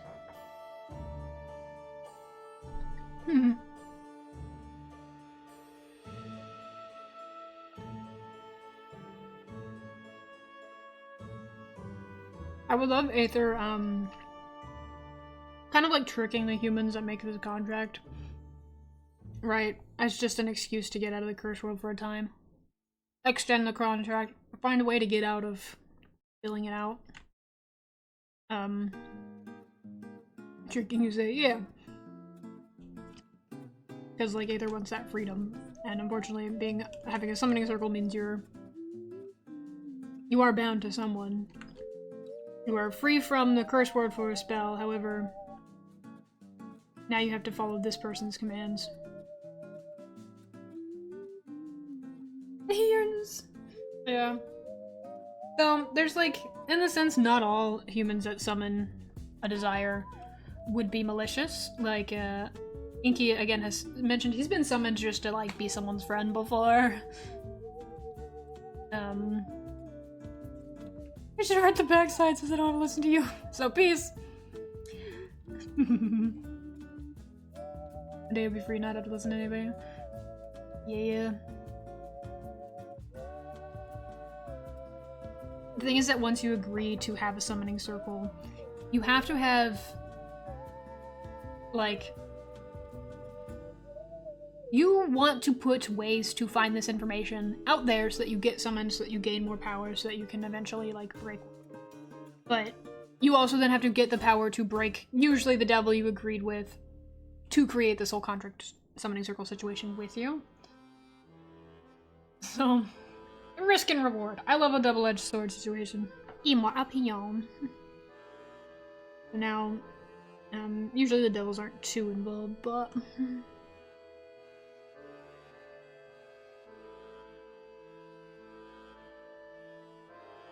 I know if you look at Inky's design, he has a ton of scars. He's not full-blooded Infernal, so he doesn't heal the same way they do. Most Infernals only scar if they have, like, significant damage. But he will tell you not all of those are from humans anyway. Aether sure is willing to gamble, yay! I know, I was gonna say, like, what if he was summoned by Elizabeth? Would you make her a human? Or... she could be witch. Humans and witches can both use summoning circles. But witches and humans are different. They are different, fundamentally. A witch isn't like a human that's learned magic, it's a different type of soul. Same way with cursed souls and humans.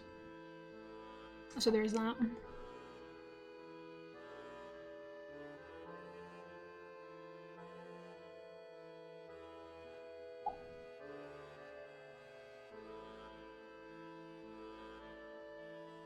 She be a witch, my knee-jerk reaction is human.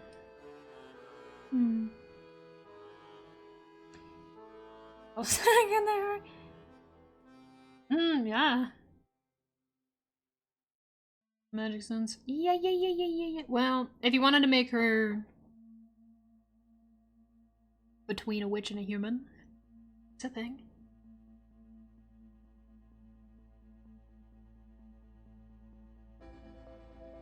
Depends on how a little fucked up you want her to be.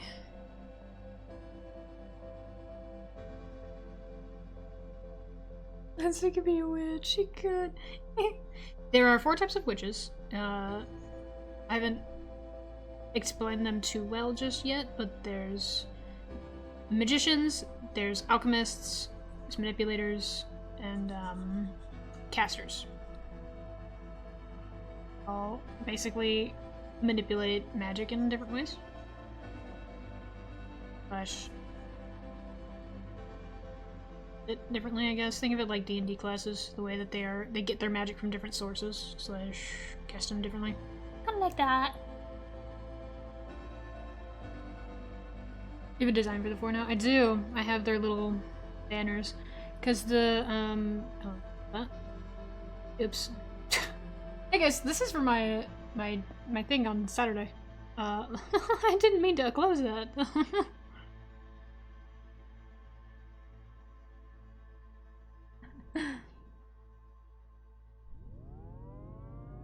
I need to make that command work for that also. It's Dono, or Tipjar. This would be a human learning witch stuff, maybe? Yes, okay, so the thing with humans is that they can't use magic items. The difference between a witch and a human is that... So there's a video about this. So there's humans, witches, cursed souls. Humans have no magic. Cursed souls are made of magic. Witches are an in-between. They're not made of magic, but they can attune to it. So she could theoretically be learning about magic, but not like manipulate it. At least not in an effective way. Thank you, Val. Hold on, let me find. I have a specific folder on my computer that all of my art related to the Crow's World is saved in because there's so much of it. Here are the types of witches, by the way. The cursed souls have like badges, and the witches have like banners. Smiles.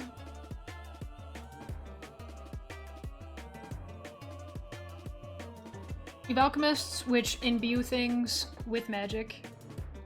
You have magicians, who change sort of into a stage presence to cast a magic. Think like magical girls in a sense. They have to have an item they are attuned to shift, and then they can cast magic based on that thing. You have manipulators, which can control an outside source with their magic. My example of this is Stella's a manipulator. She can control the mind, right? They're usually very vague, but also limited. So like we also have a witch, the witch in charge of the jackdaws.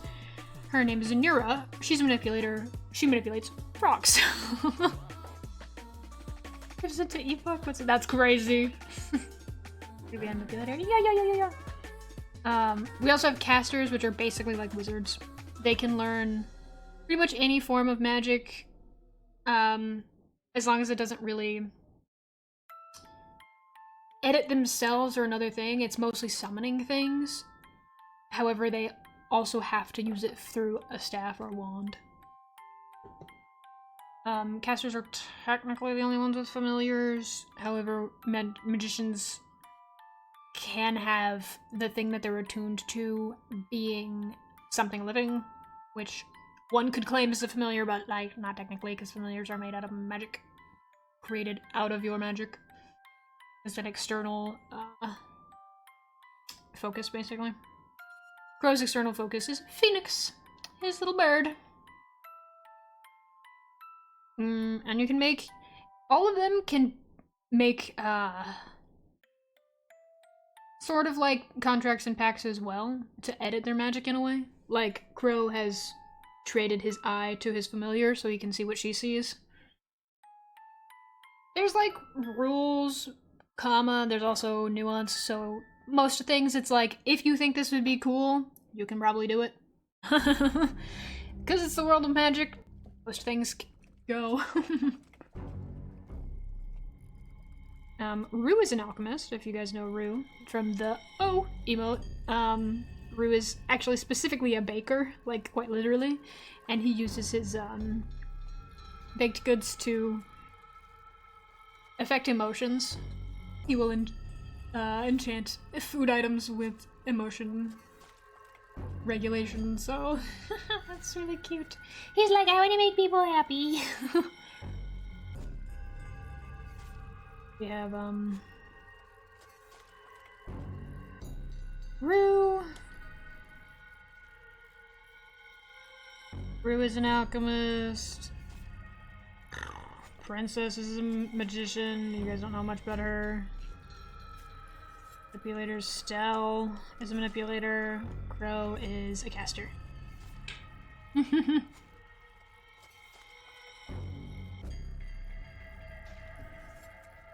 Yeah. So that's witches. Smiles. There is a witch school that I've designed, but theoretically, if you wanted to design one yourself, you could. We have Mergrust, which is the biggest witch school. It is run by... Fuck is his name again? I don't remember. But he's a manipulator for stars. He's really cool. He's very, very cool. Very pretty, very tall. I have a picture of him saved. It's on Patreon somewhere, I'm sure. Him and the janitor. Random world building stuff. And eat way. Stretch break. It's almost 2 hours. Oof.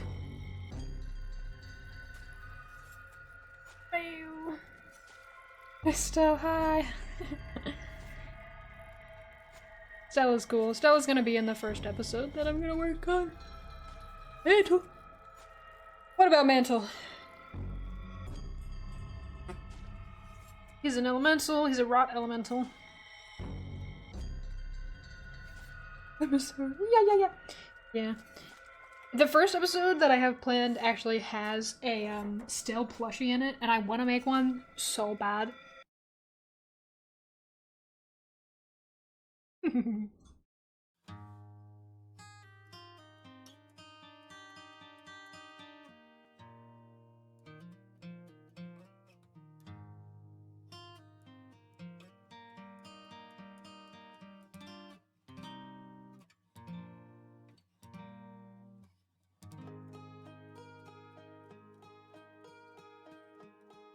Look at Elizabeth, the reason why she traveled around ideally initially was so she can learn more about different religions and dimensions and how they use machines and redstones and fell in love with adventure. Makes sense?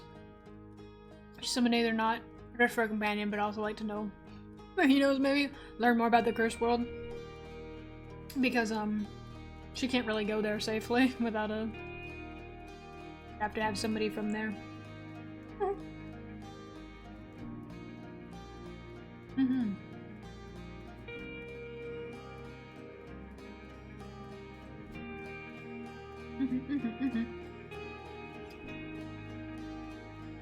I should probably tell you, if you're making someone who lives in the human world, they do not wear modern fashion. This is the fun part. Technically, if you wanted her to have that kind of, I look at you. A lot of your designs have like almost a Western look to them because you have like old clothing, but like formal clothing, so they end up looking very Western to me. An accident, I'm sure.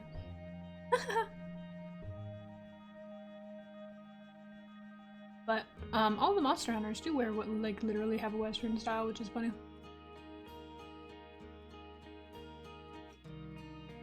Pseudo-Victorian. That's what everybody in the Cursed world kind of wears. It's a Renaissance / Victorian styling, depending on like which class you're from.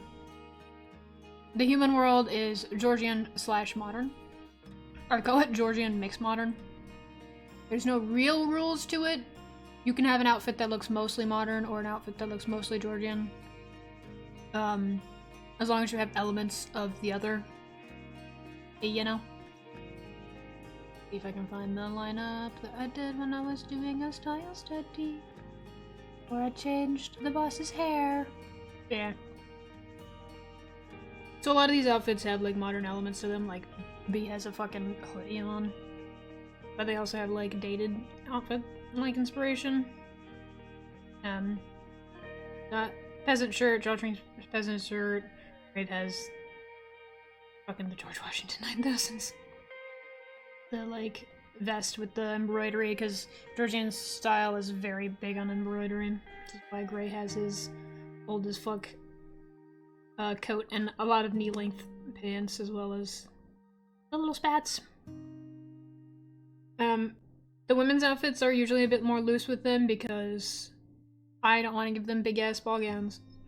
So they've Frost kind of has like the boxy skirt going on that they did in the Georgian period and like the puffy sleeves, but otherwise it's got like, you know, skin exposed. Tights are pretty common. There's big rubs that cover the full body. You have like, even like the boss's outfit, which is like mostly modern, has like elements of the Georgian clothing design, which is like feathered hair like pieces, the big things, and like the cuff warmer and whatnot. So like even if you have only a little bit of elements, that's fine too. The boss is also from the Cursed World, so she's supposed to look a little different. Main cast.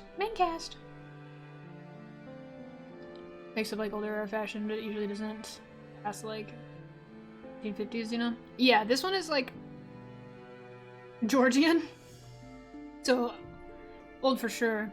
But with the modern elements is because 1, we're not on Earth. 2, They developed technology a bit... Antique, yeah. We developed this technology a bit parallel to what one would expect that you would on Earth, because they have magic in it in a sense. So the magic in crows is like, if someone walked up to you right now and held up a battery and said this was powered by magic, that's basically how it works. They have some technology. It's very new. And it's also more of a steampunk look, and is powered by these crystals. Has to dig for good references for Georgian stuff? Me too, man. I have a fucking channel on my private Discord server that is just Georgian references. Cool, thanks! That's the crow's car! Crows, the fucking cars are not common. B made this. They made this. Not powered by magic, but it's very steampunk. Yeah. And the thing is that to humans, it doesn't seem like it's powered by magic. It just seems like it's powered by this thing that generates a thing, right? Magic is very strange.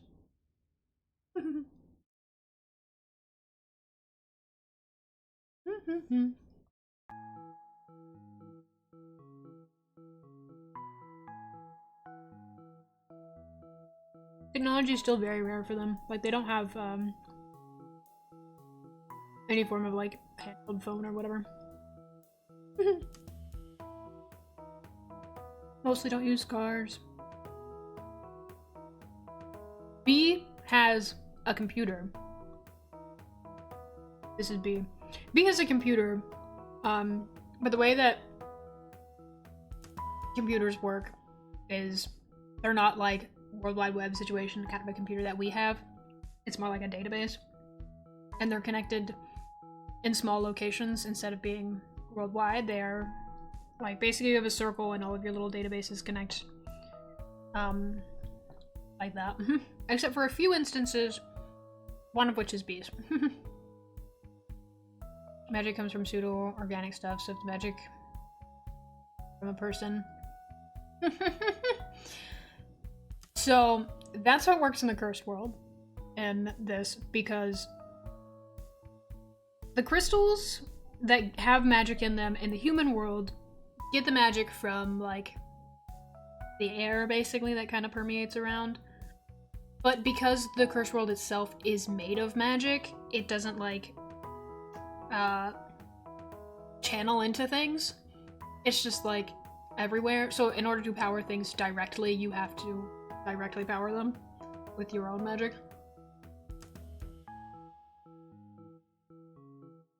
So like, if you had a phone or something in the human world and you went to the cursed world, the magic from the crystal that is powering the phone would zoot out into the cursed world. Hello, Ed. We're talking about crows. I love talking about crows.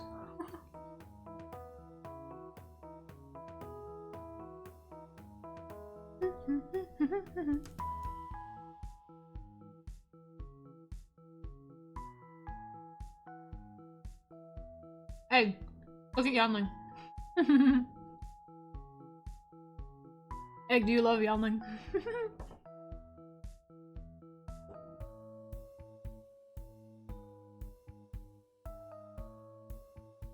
Remember, guys, you have to study for your quiz on April 1st. There's gonna be a Crows Cast quiz. And if you win, you'll get something. I guess I should figure out what. I love the little bird.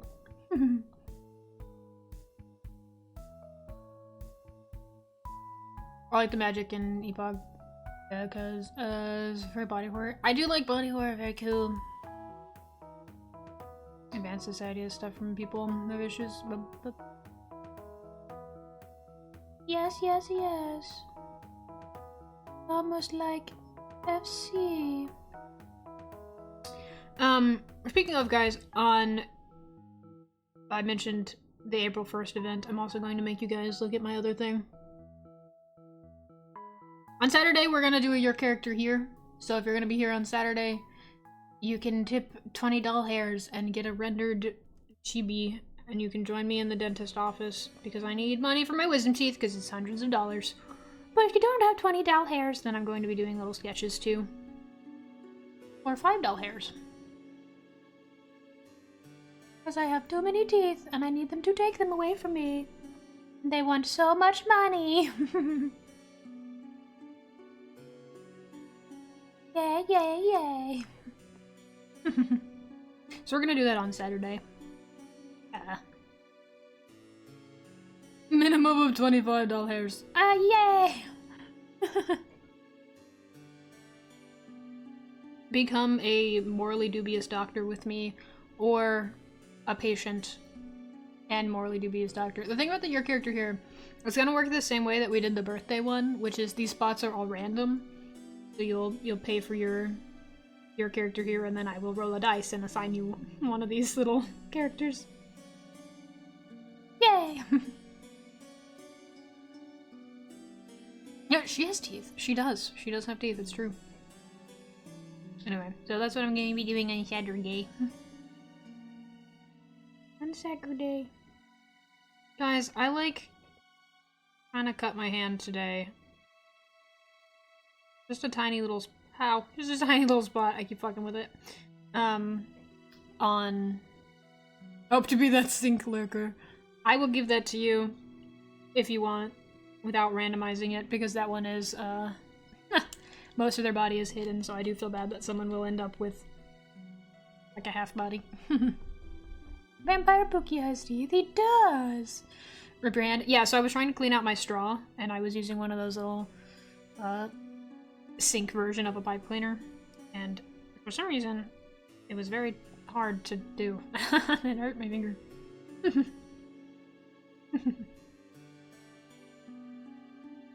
I will throw my wallet, you don't have to.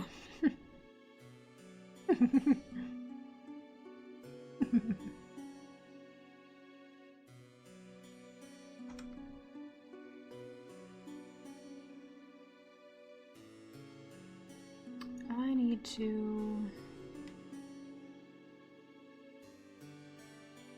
I'm very accident prone. You haven't been on streams much.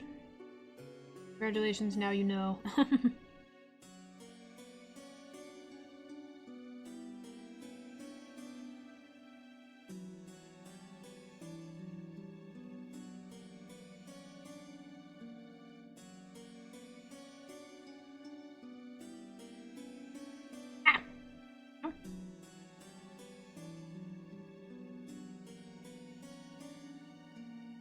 You gotta do your coat.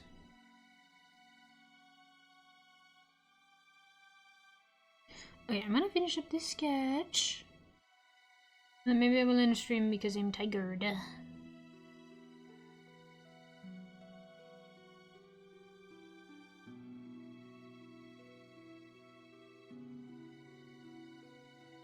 Yeah. I'm always so tired. I'm not feeling too exhausted today, thankfully, but I have, unfortunately, I have a lot of planning and stuff to do. Talking about our universes, it's so fun. I love playing Barbies! I cannot wait to get more of the Crow stuff animated.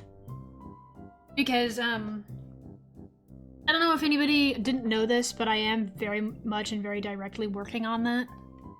I'm sitting in on Lord Talks. There is, like, the canon Crow story. I love encouraging people to make OCs, because if you are my friend and I like you, there are times when I will make OCs canon and they'll just hide in the background of things. But I'm writing the Crow's story, sort of. I have it, like, planned out, basically. But I'm rough drafting what I'm calling a concept episode, because it's basically gonna be... It's not a pilot, because I'm not trying to get it greenlit anywhere, I'm just doing my own thing with it. But it's like, if an episode of a cartoon was an animatic, basically, is what I'm doing. So I'm working on the script. I have a script about halfway done. There's a few scenes that I'm not sure if I want to include yet. I think I will, but I have to animate and do all the art by myself, so it is a little challenging. Hey guys, if anybody knows how to do backgrounds, that'd be cool. But I do need a couple more voice actors. So what I'm gonna do after I finish the script is I'm going to probably in Space Jam I'll make a like an open casting thing. If anyone wants to volunteer a voice for a background character, I would appreciate it. If not, then I'll figure it out. I got enough friends. Just depends on how many characters we end up having. I know the main characters, Rave and Gray, are Moon and Wawa.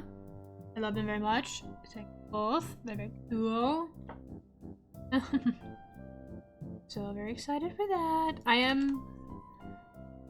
do have work done on the script, and I want to focus on that a bit more now that I have finished some of the animations I was working on, and the next R&R, so I've got some time before YouTube is like, hey, you want to upload something? Because I've just uploaded something. Oh, in case you guys didn't see that, I uploaded a video about clothing design smells. The mic wasn't so shitty, baby. You're beautiful. Oh my god, either. Yeah, Val has been struggling with his mic because we're playing D&D.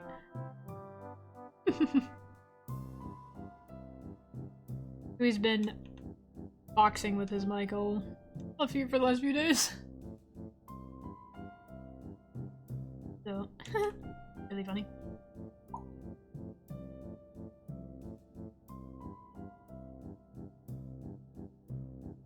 Thanks a lot. I don't want to try it out. Might as well. Worst case scenario, I go, no thank you, somebody else is fitting. As long as you're like okay with being rejected, because it might happen. Go ahead. I finish the script and I'll make an application. If you're, I will reject my friends, so if, don't get butthurt. Smells.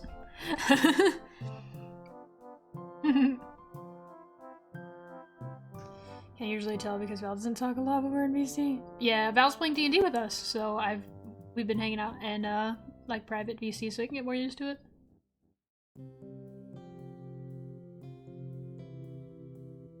See, I believe you.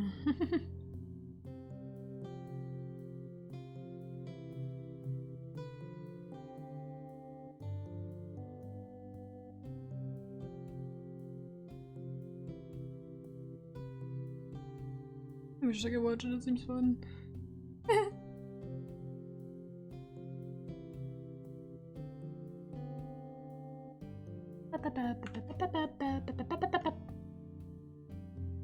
Yeah, Moon is already excited. So he lives in the cuck chair.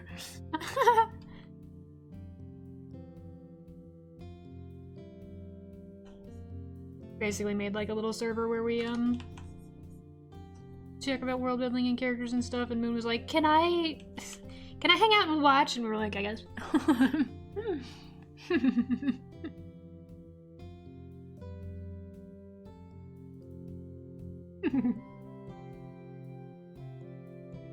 It's really funny, right? He's so funny. He's the nosy little thing.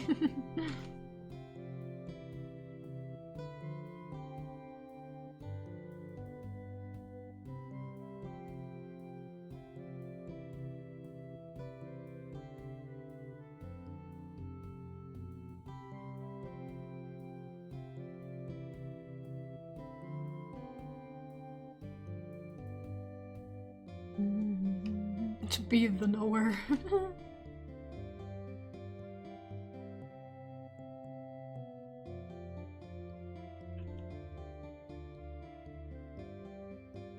And just like that, we're talking about D&D again. Isn't that beautiful? Full circle.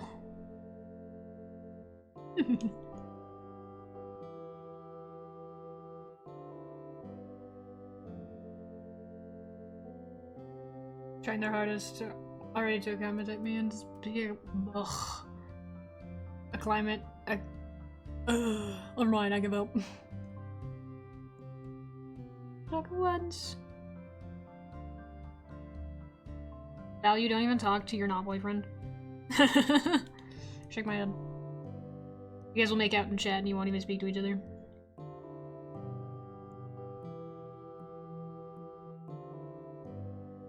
He ignores me. Doesn't even look at you.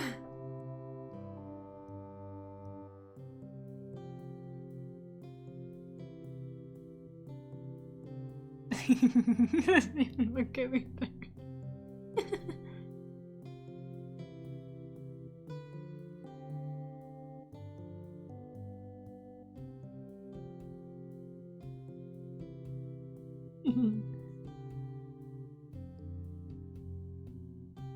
Wow, platonic boyfriends, it's beautiful. Y'all are adorable.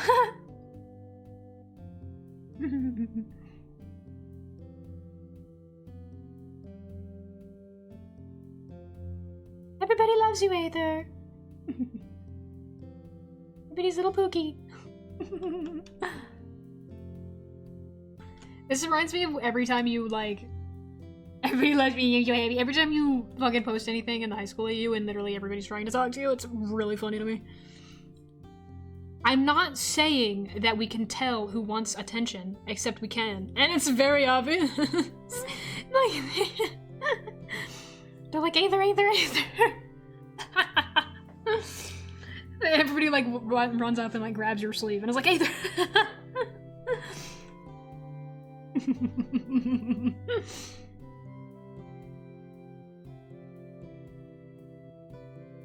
Gossip time? No, I'll say it to their face. I love sassing people, don't get me wrong. I feel like I'm the one that yearns before attention. Everyone likes my characters. They do, they do, they do, they do. Looks so good. Yeah! Women are real. I like her big fuck off coat. I'm a big fan of like when games, like more cartoony games, will have the detective character with like the coat, but the back of the coat is popped up and fucking huge. For some reason that like tickles my brain. I'm like, ooh. Just blocking in colors now though. Or colors, shape. Yeah, same. Exactly! It's like, so shape. No shape.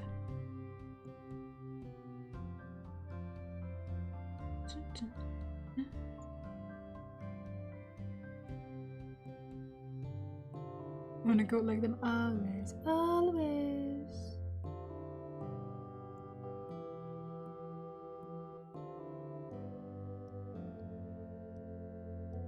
I'm full of joy, I love my friends. I'm full of joy and whimsy.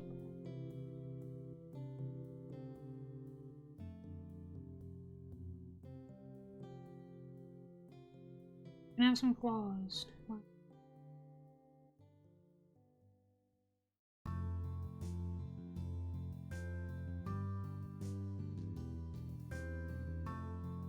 This layer's a different color.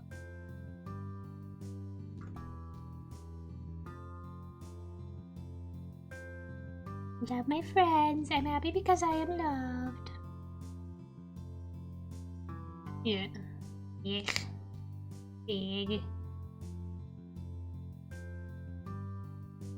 Yeah!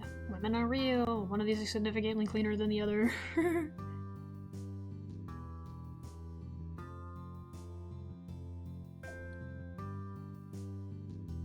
Clean up this one a little bit, but I think the other one is good enough, considering it's line art anyway.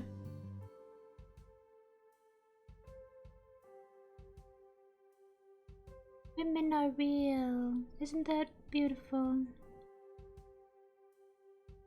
I like the messy hair. Wolverine height, honestly, 5'4"? Isn't he like 5'4"?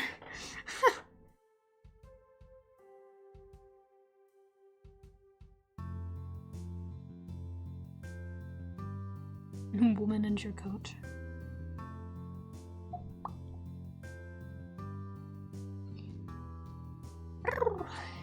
Short. He's not that short. Maybe for like a man, but when it comes to like average height, he's not that short if he lived in Asia.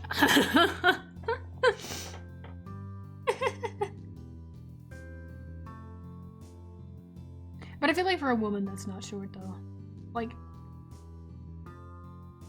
but Well, he's still the max makes you small.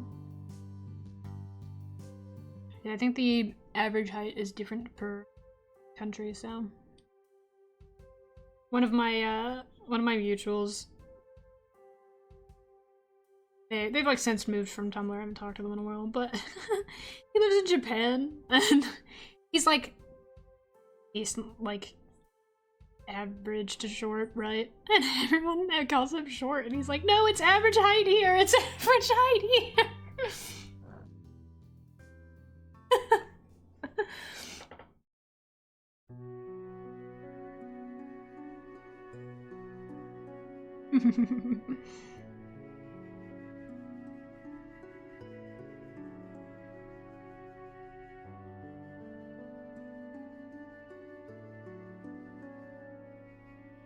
She's much taller than him. Okay, but she's also a fictional character, so is Miles.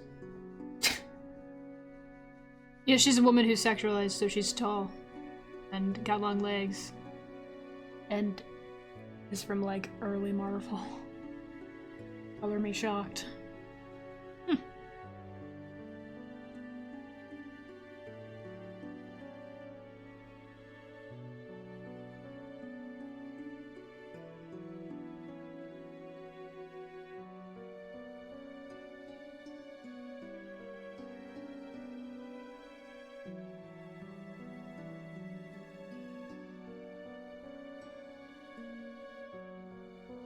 Wolverine has a clone. Did we know this, chat? I feel like most people know this. How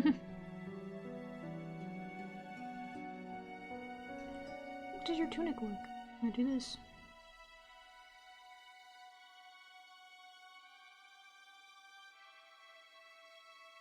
I think the fact that Wolverine's clone is a girl means Wolverine as trans headcanons are totally valid. Not that they weren't before. Didn't you see? A lot of comic heroes have clones? Yeah, it's kind of like a reoccurring thing.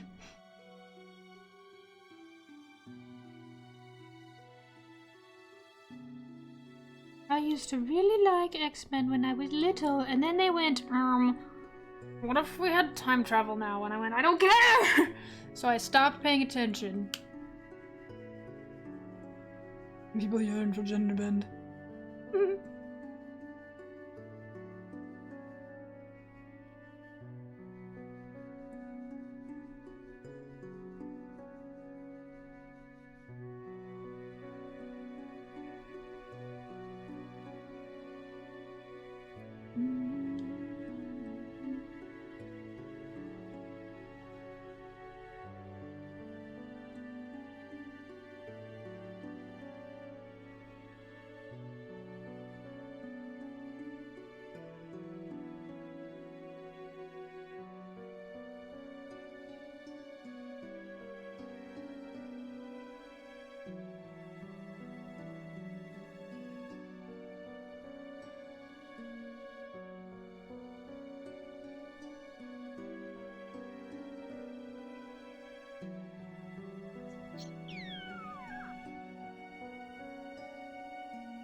Why is she so eyes?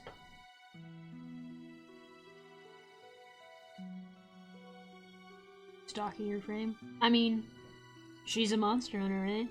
You gotta be beefy, but like a refrigerator.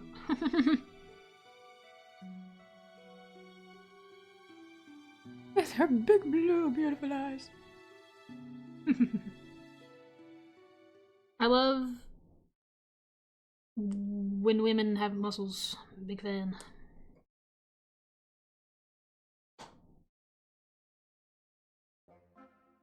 I love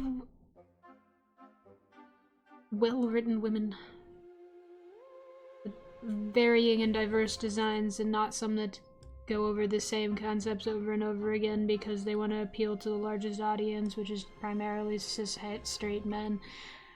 Look at you, Marvel Rivals and Overwatch and League of Legends and whatever.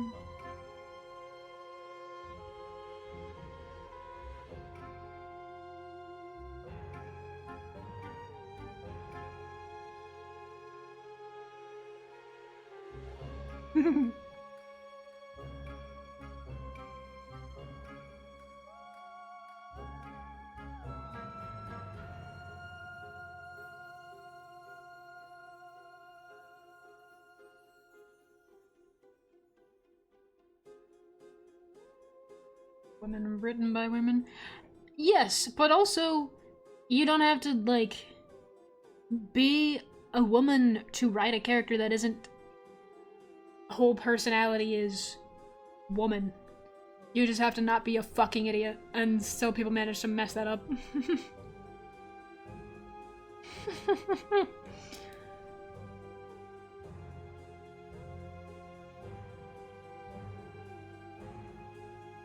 For real.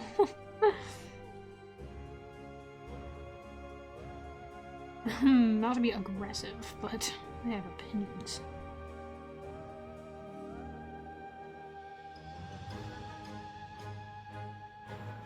Anyway, I think this is where I'm at for the concept.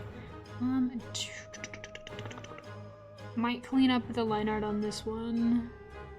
The front a little bit more, but for the most part it's supposed to be sketchy anyway, so not much, mostly just erasing things, clarifying some details like the hand and whatnot, and then I will work on colors.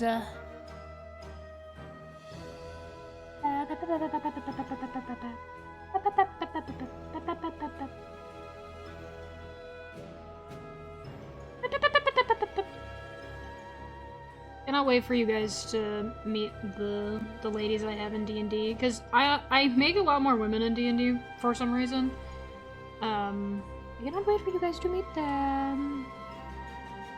Gateway arms, the demon arms, demons.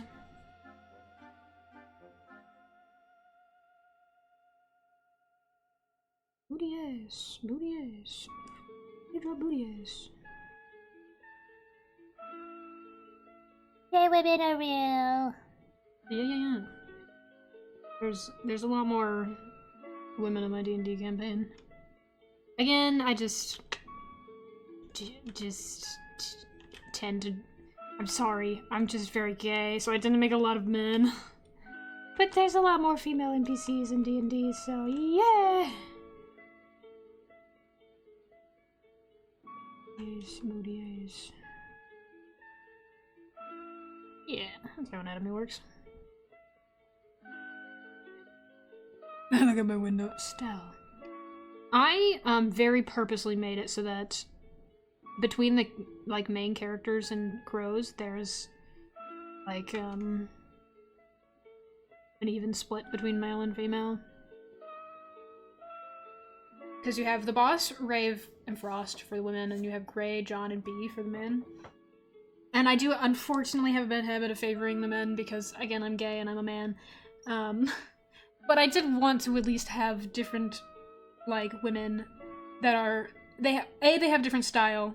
They all, dress differently and carry themselves differently, and, you know, their personality isn't the woman.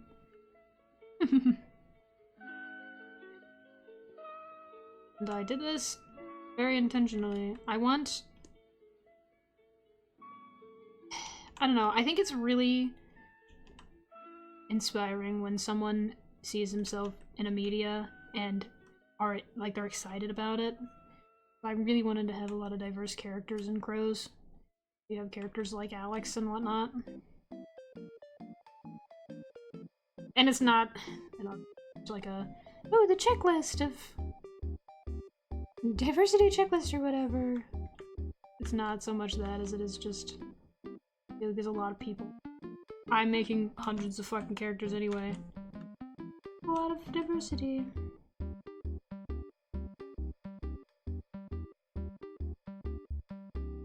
Done a good job making me feel different. Thank you! I tried. I tried really hard. That means a lot.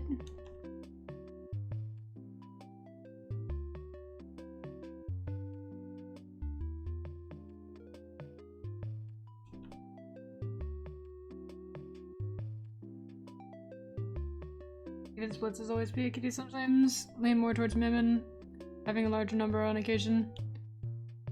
Yeah. That's because you're attracted to women. Gently, it's because you're attracted to women.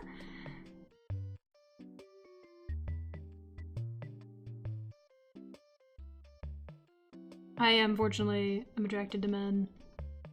Womp womp, I'm homophobic. And I'm also a man, so it's just habit that I will towards writing the men more, but it is something that I try not to get too comfortable in because I feel like an asshole when I don't give my women characters any screen time. And you're right, but we know. Oh, we know.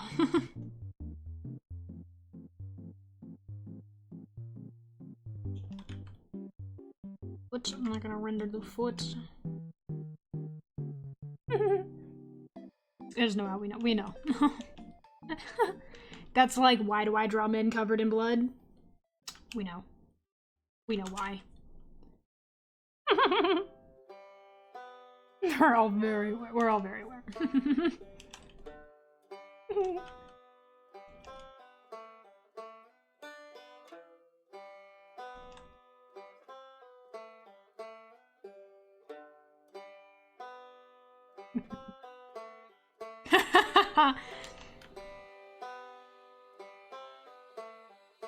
Men are pretty cool.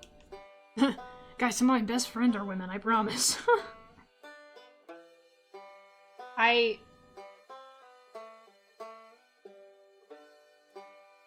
My other D&D game features... we play with, a woman and a half.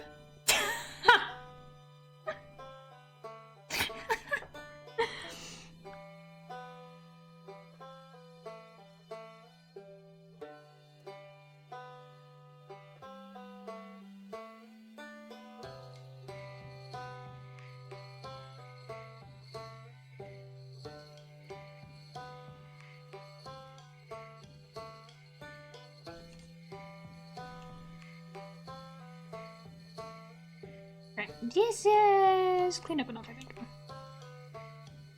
Woman and a half, good for them. Yeah. I think one of them, actually, if you're on my Patreon, you might know because they're in my recommended creators. I think they still use their Patreon anyway. Do pottery and stuff.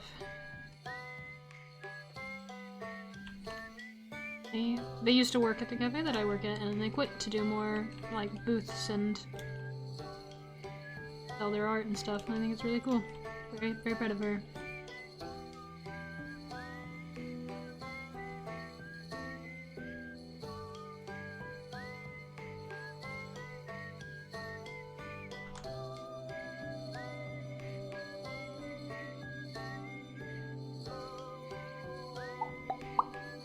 You know? You know. Yeah, ba ba ba ba ba. Beep beep beep beep beep beep.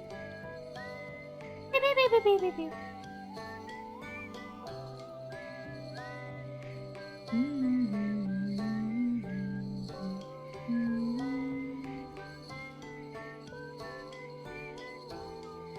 Ba ba ba ba ba ba ba ba ba.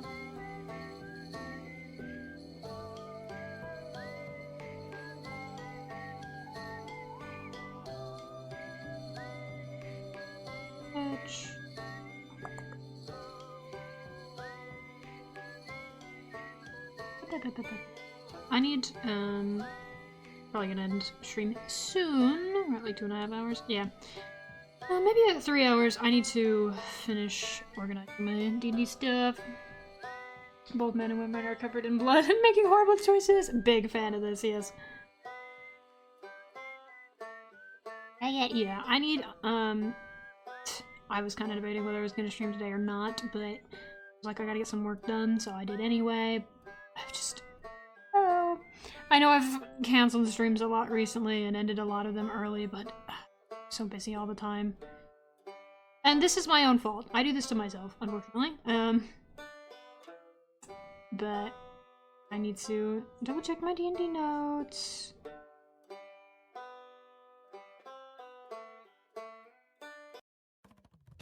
Bathroom sign duo, really funny.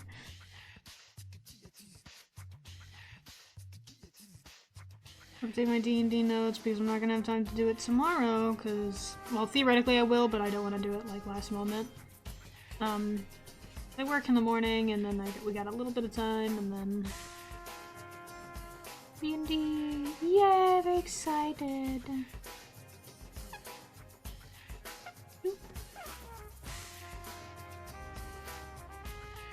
Oh, good because this is in the mirror, literally.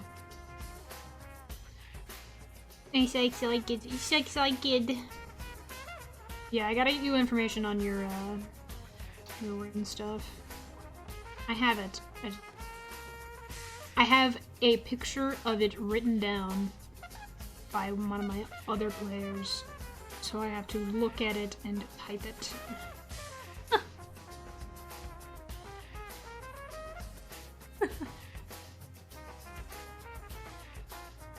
This is turning out pretty good though. Yippee yahoo! Yippee yahoo! Yippee! I'm very excited. I don't know if you guys have heard anything about their D&D characters though. It'll be a little funny. Yeah, it's gonna be so much fun. I'm so picky with my music. That's what I need to set up because we're playing a campaign that I've run before, right? Like a few years ago. But I didn't save my music in my notes for the first few sessions originally, so I have to go back through my playlist for all background music and then repin them in my notes. I'm very picky with my music. The ambiance and music have to fit. And there's ambiance, which is the sound of things that are happening around you, right? And then there's music, and like the levels are important. I also have to test that to make sure you guys, the stream volume is where I need it to be. Because normally we play in person, and by we I mean me, I play in person, so I can directly control the volume.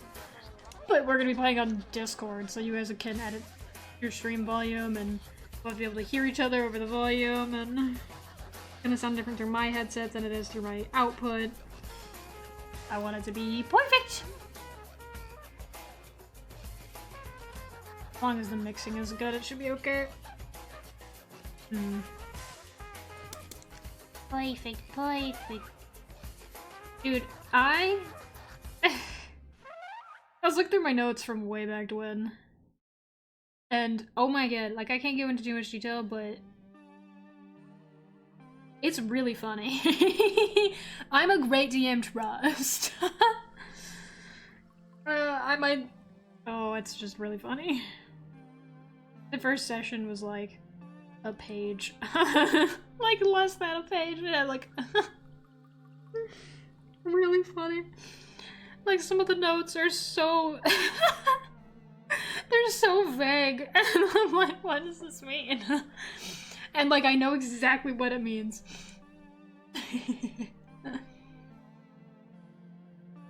It's just peak DMing. I sent Wuzzles, I think, a couple screenshots of some of my notes because they're really funny. I think there's one, like, I describe something that happens, and then, like, after that, it just says, so they do that, and then it continues. So they do that. So anyway, after that's done, like...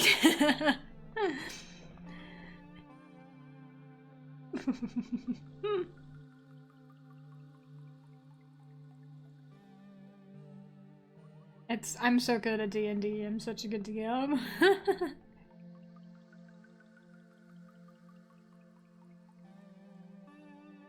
Yeah. What can I do? Tiger. Do I have anything I can work on? Yeah, I think I do. Guy was evil. You kill him. Bold of you to assume I write plain evil characters. I'm so excited. I'm so excited.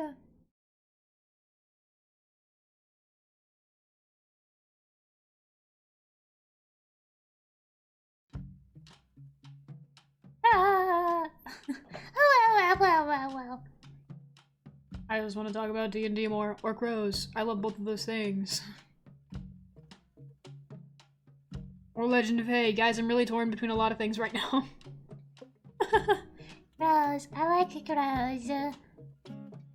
I gotta make charts for the other types of demons. Yeah, I think I love you like. Yeah, I'm looking at him. Huh, yelling!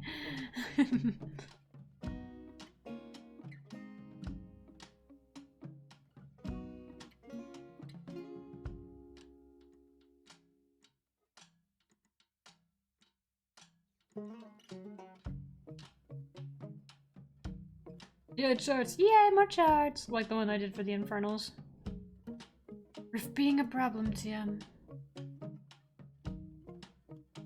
I could work on the animation that I was working on, theoretically, because I do want to get that done.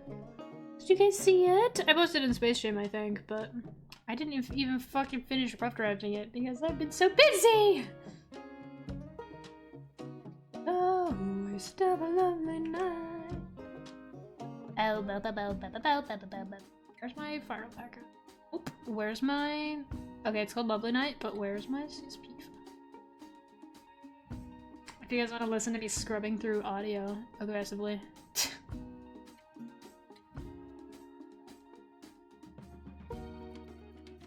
How do I mute the audio track?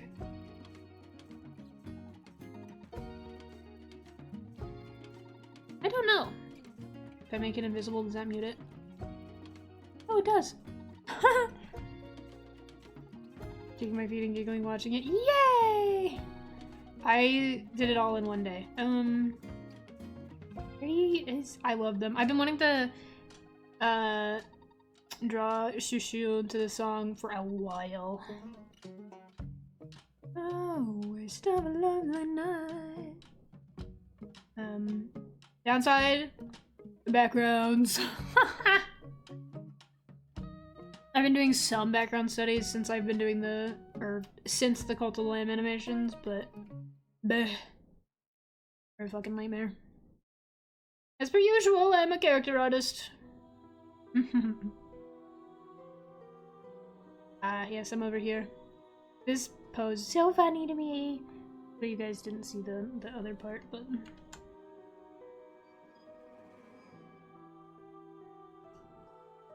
Ehehe, ehehe, ehehe, ehe, ehehe.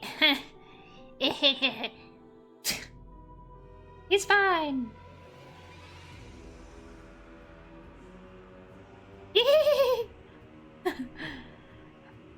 Blood, blood, blood.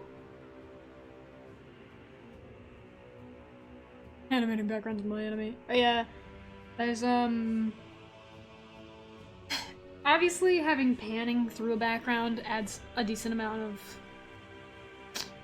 openness to your shot. However, if you want to have it really feel like the camera is there, then you have to move in a 3D space, which is difficult. I have this shot here, which I directly referenced, so it's not, don't get too impressed, but it's literally like panning through the background, which it looks good. Again, I directly referenced it. I'm like, oh, 3D, wow, 3D backgrounds, and it's even like mostly sky, so.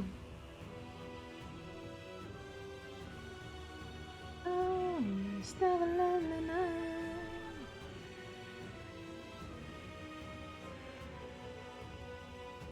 Yay. I do want to work on this more, but that requires scrubbing through the rest of this audio and making you guys listen to that on stream. Takes so long, but it's so worth it. It looks so good, but it's evil.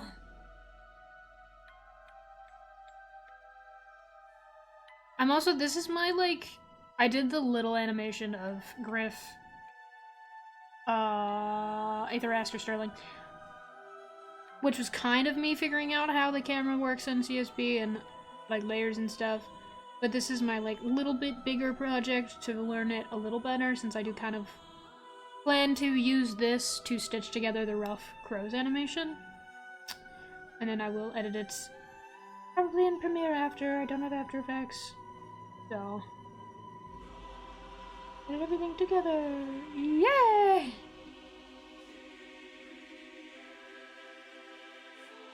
My text. Off-screen text. Oh, it's the lonely night. Yay! Guys, I like animation. I want to work on this. I have to do D&D notes. Yeah. If you can't tell by the audio bar, by the way, this part is loud as shit, so I'm not gonna scrub through it on stream.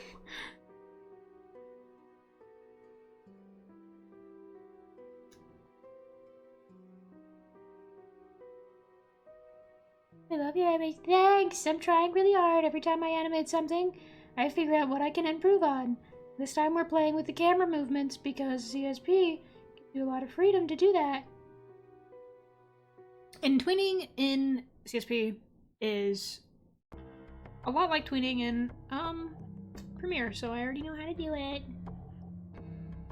Easy. If you can tell by my little things, it's all over the place.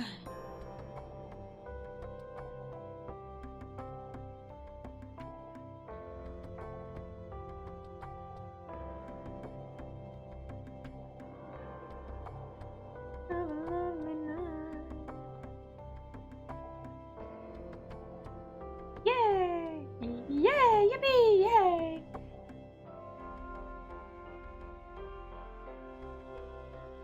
I really like this shot. It's really good.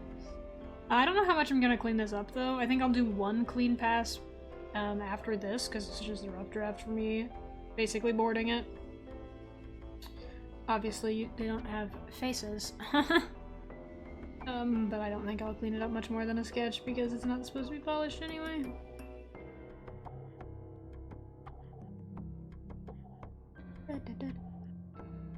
Kinda don't know what level of cleanup I'll do for Keeping Crows either. Probably kind of similar to this, a little more animated for the movements, but like in color. But I want the line art to remain rough because I can get rough animation done pretty quickly. Cleanup takes me 5 billion years. So I was like, what if I just don't do cleanup?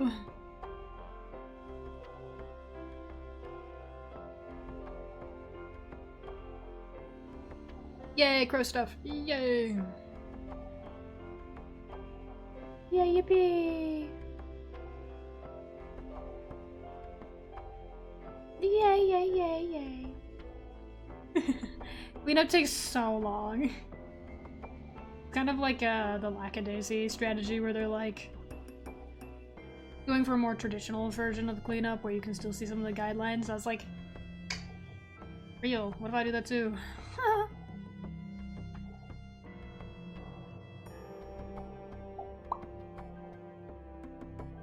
Beep, beep, beep, beep, beep, beep, beep. Beep, beep, beep, beep, beep, beep, beep. The crows fly us, look through the crow's fire. If you make a demon, you also get to do soul weapons. Which I think, there's a channel in Space Jam for Crows OCs, Crowscast OCs. I think I posted a thing there where I talk about soul summons as well, so. Youngling! Youngling! You youngling.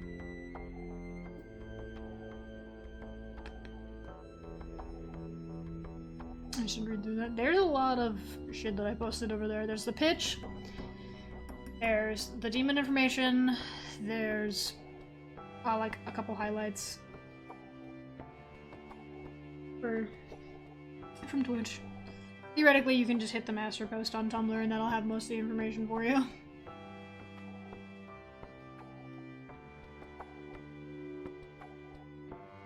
Yeah, yeah, yeah.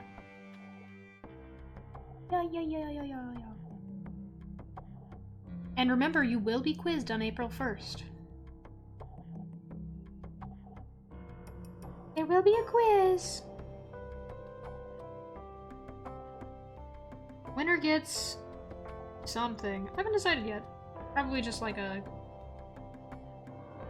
or something like the Colored Sketch Commission. But it would be cool if it was Crows themed. He's in the head, Erky's in the kid. Concept of an OC, but I'm still microwaving them. Yeah! Do you want to see one of the virtues? Because I showed you the sins. The virtues are technically related directly to the sins. I can show you one of them. I have only designed one. Which is technically, I use them in D&D too, so... My virtues and sins are parallel in D&D. I have them basically, they work in the same universe. They're like AUs. Let me find him, let me find him. Where are you? Where are you? Avid Virtue. You guys might have seen them before. This is Purity. Very sketchy. Yeah, angels get a little fucky. Purity is basically made out of wings. Like their legs are wings, their tail is wings, like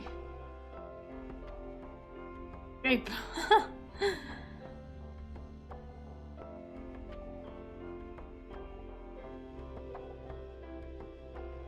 You are made of the shit that halos are made of, in a sense.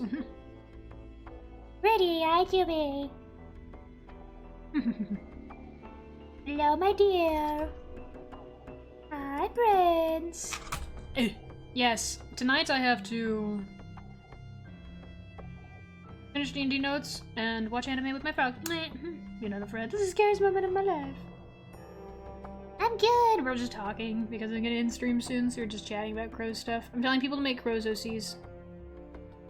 If you guys make keepers, I might put them in the background of the mini-series I want to do about keepers in training, where Mantle explains how the world and shit works. Oh man, I need to find a British person to voice Mantle. Well, theoretically, Greek would be better. Circle will. No, Circle might do, okay. Greek would fit Mantle a lot better, but I don't think we know anybody from Greece.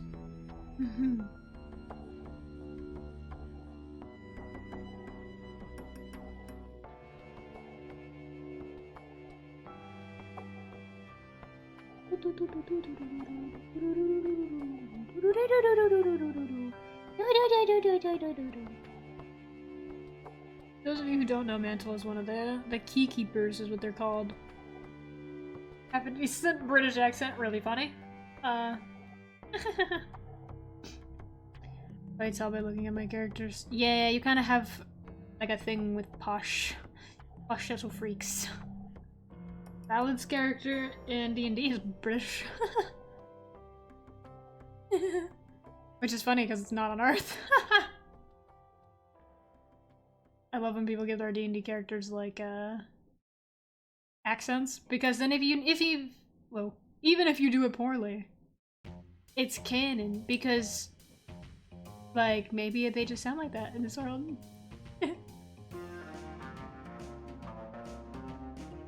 I try to do my best. You're doing amazing, sweetie. In middle school, me and I just carried all my OCs over and never left. You like the suits, dude. I really like the way you draw suits anyway. I think about it every time I have to draw one. Like, ooh, Aether does textures and seams so well.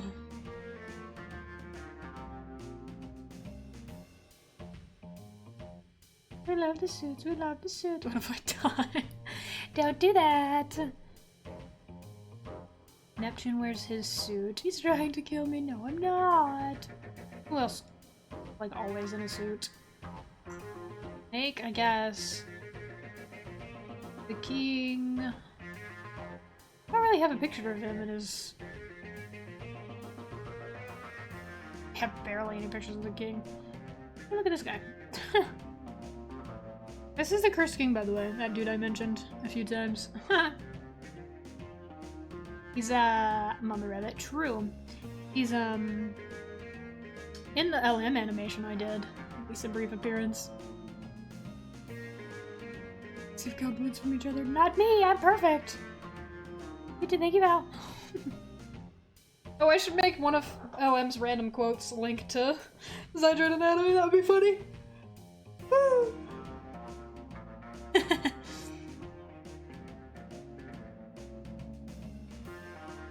That'd be sick. That'd be pretty cool. Look at this guy. This guy is a fucking hassle for me to animate because of his goddamn horns, by the way.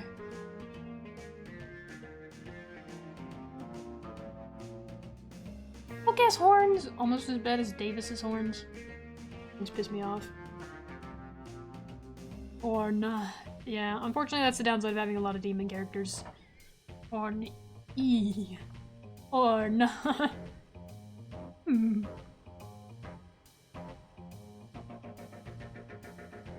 I love Davis and his arms. I love Davis and his little tail.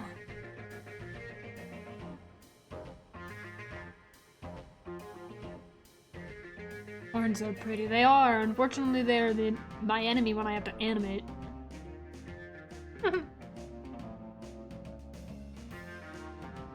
Going from like an old picture to this one is really funny. Do, do, do, do.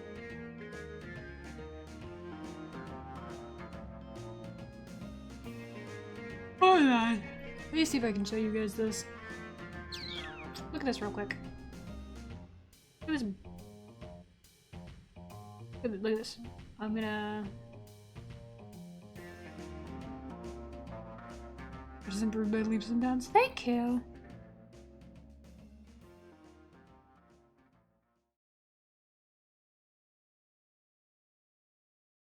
Yeah, I can show you guys this maybe, probably.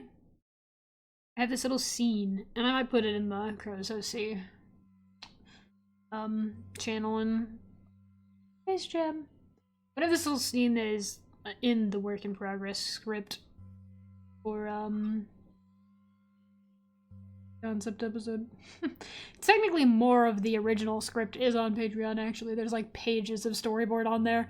That's from old though. It's been rewritten since then. Look at them, my sillies. My sillies, my sillies. No, you can't read it? And I can't.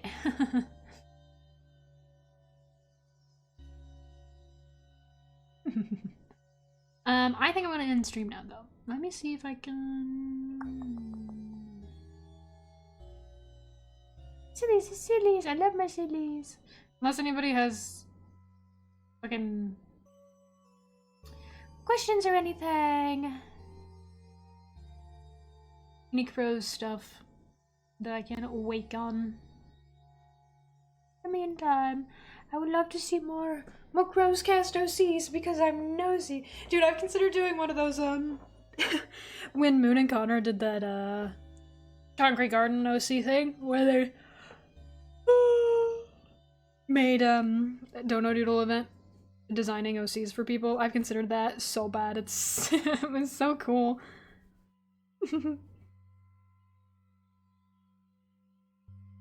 Be cool, yeah. I gotta make more OCs forever and ever. You're just like me.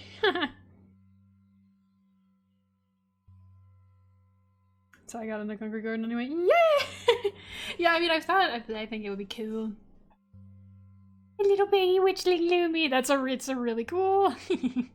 I've considered putting Zoro in Crows anyway, making him a werewolf, but I think I'll make him in counting or in coining crows technically. Okay, keeping crows is where the current timeline is, but coining crows, which is the comic, if you haven't read the first chapter of the comic, that one is in the past. Not thank you. Not like 100 years or so ago. And it's about Mr. Crow. Let me see if I can find. Yes, I'm working on chapter 2. Slowly. Very slowly. I mentioned that I'm doing things all the time forever. It's the first page of chapter 2, but so if you haven't read the first chapter, read that. It's a prequel to the main series. It's just like a short. There's gonna be like 5 chapters, I think. Sort of a graphic novel-esque situation. Davis, he did it! Yeah. So this one is in the past, which is what I think I'll put Zoro in. Jasper's also from this. You guys have seen Jasper. Snake is also technically from before that. Snake is old as hell.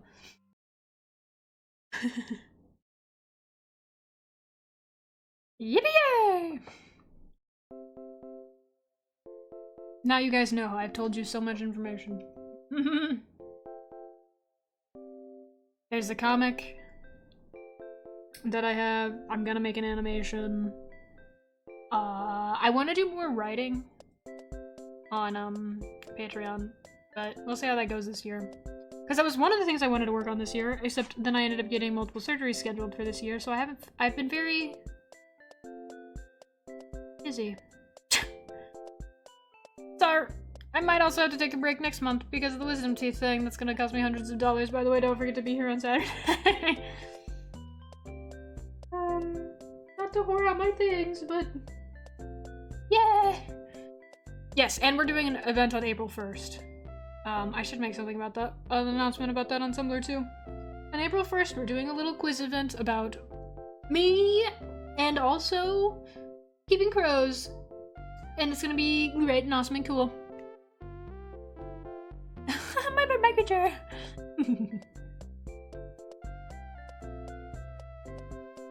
Yay! Yay!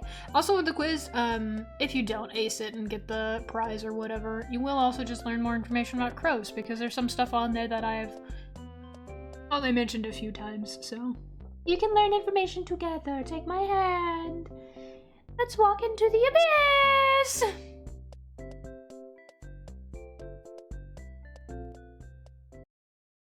Into the abyss! Into the abyss! Okay, I'll see you guys Saturday. I'll see you guys on Saturday for the teeth-themed event. For more information on that, I did post about it on Tumblr. I might make a thing about it on Blue Sky, but I don't know. That's where I post my art and stuff. Less so on Blue Sky, mostly on Tumblr. Otherwise, there's secrets and work in progress and doodles and stuff on Patreon. You don't have to be a paid member for Patreon, because I do post a lot of stuff for the free members also. So like, check that out. Otherwise, there's a new video on YouTube about character design, if you want to look at that. If not, I'll see you on Saturday. Bye, guys.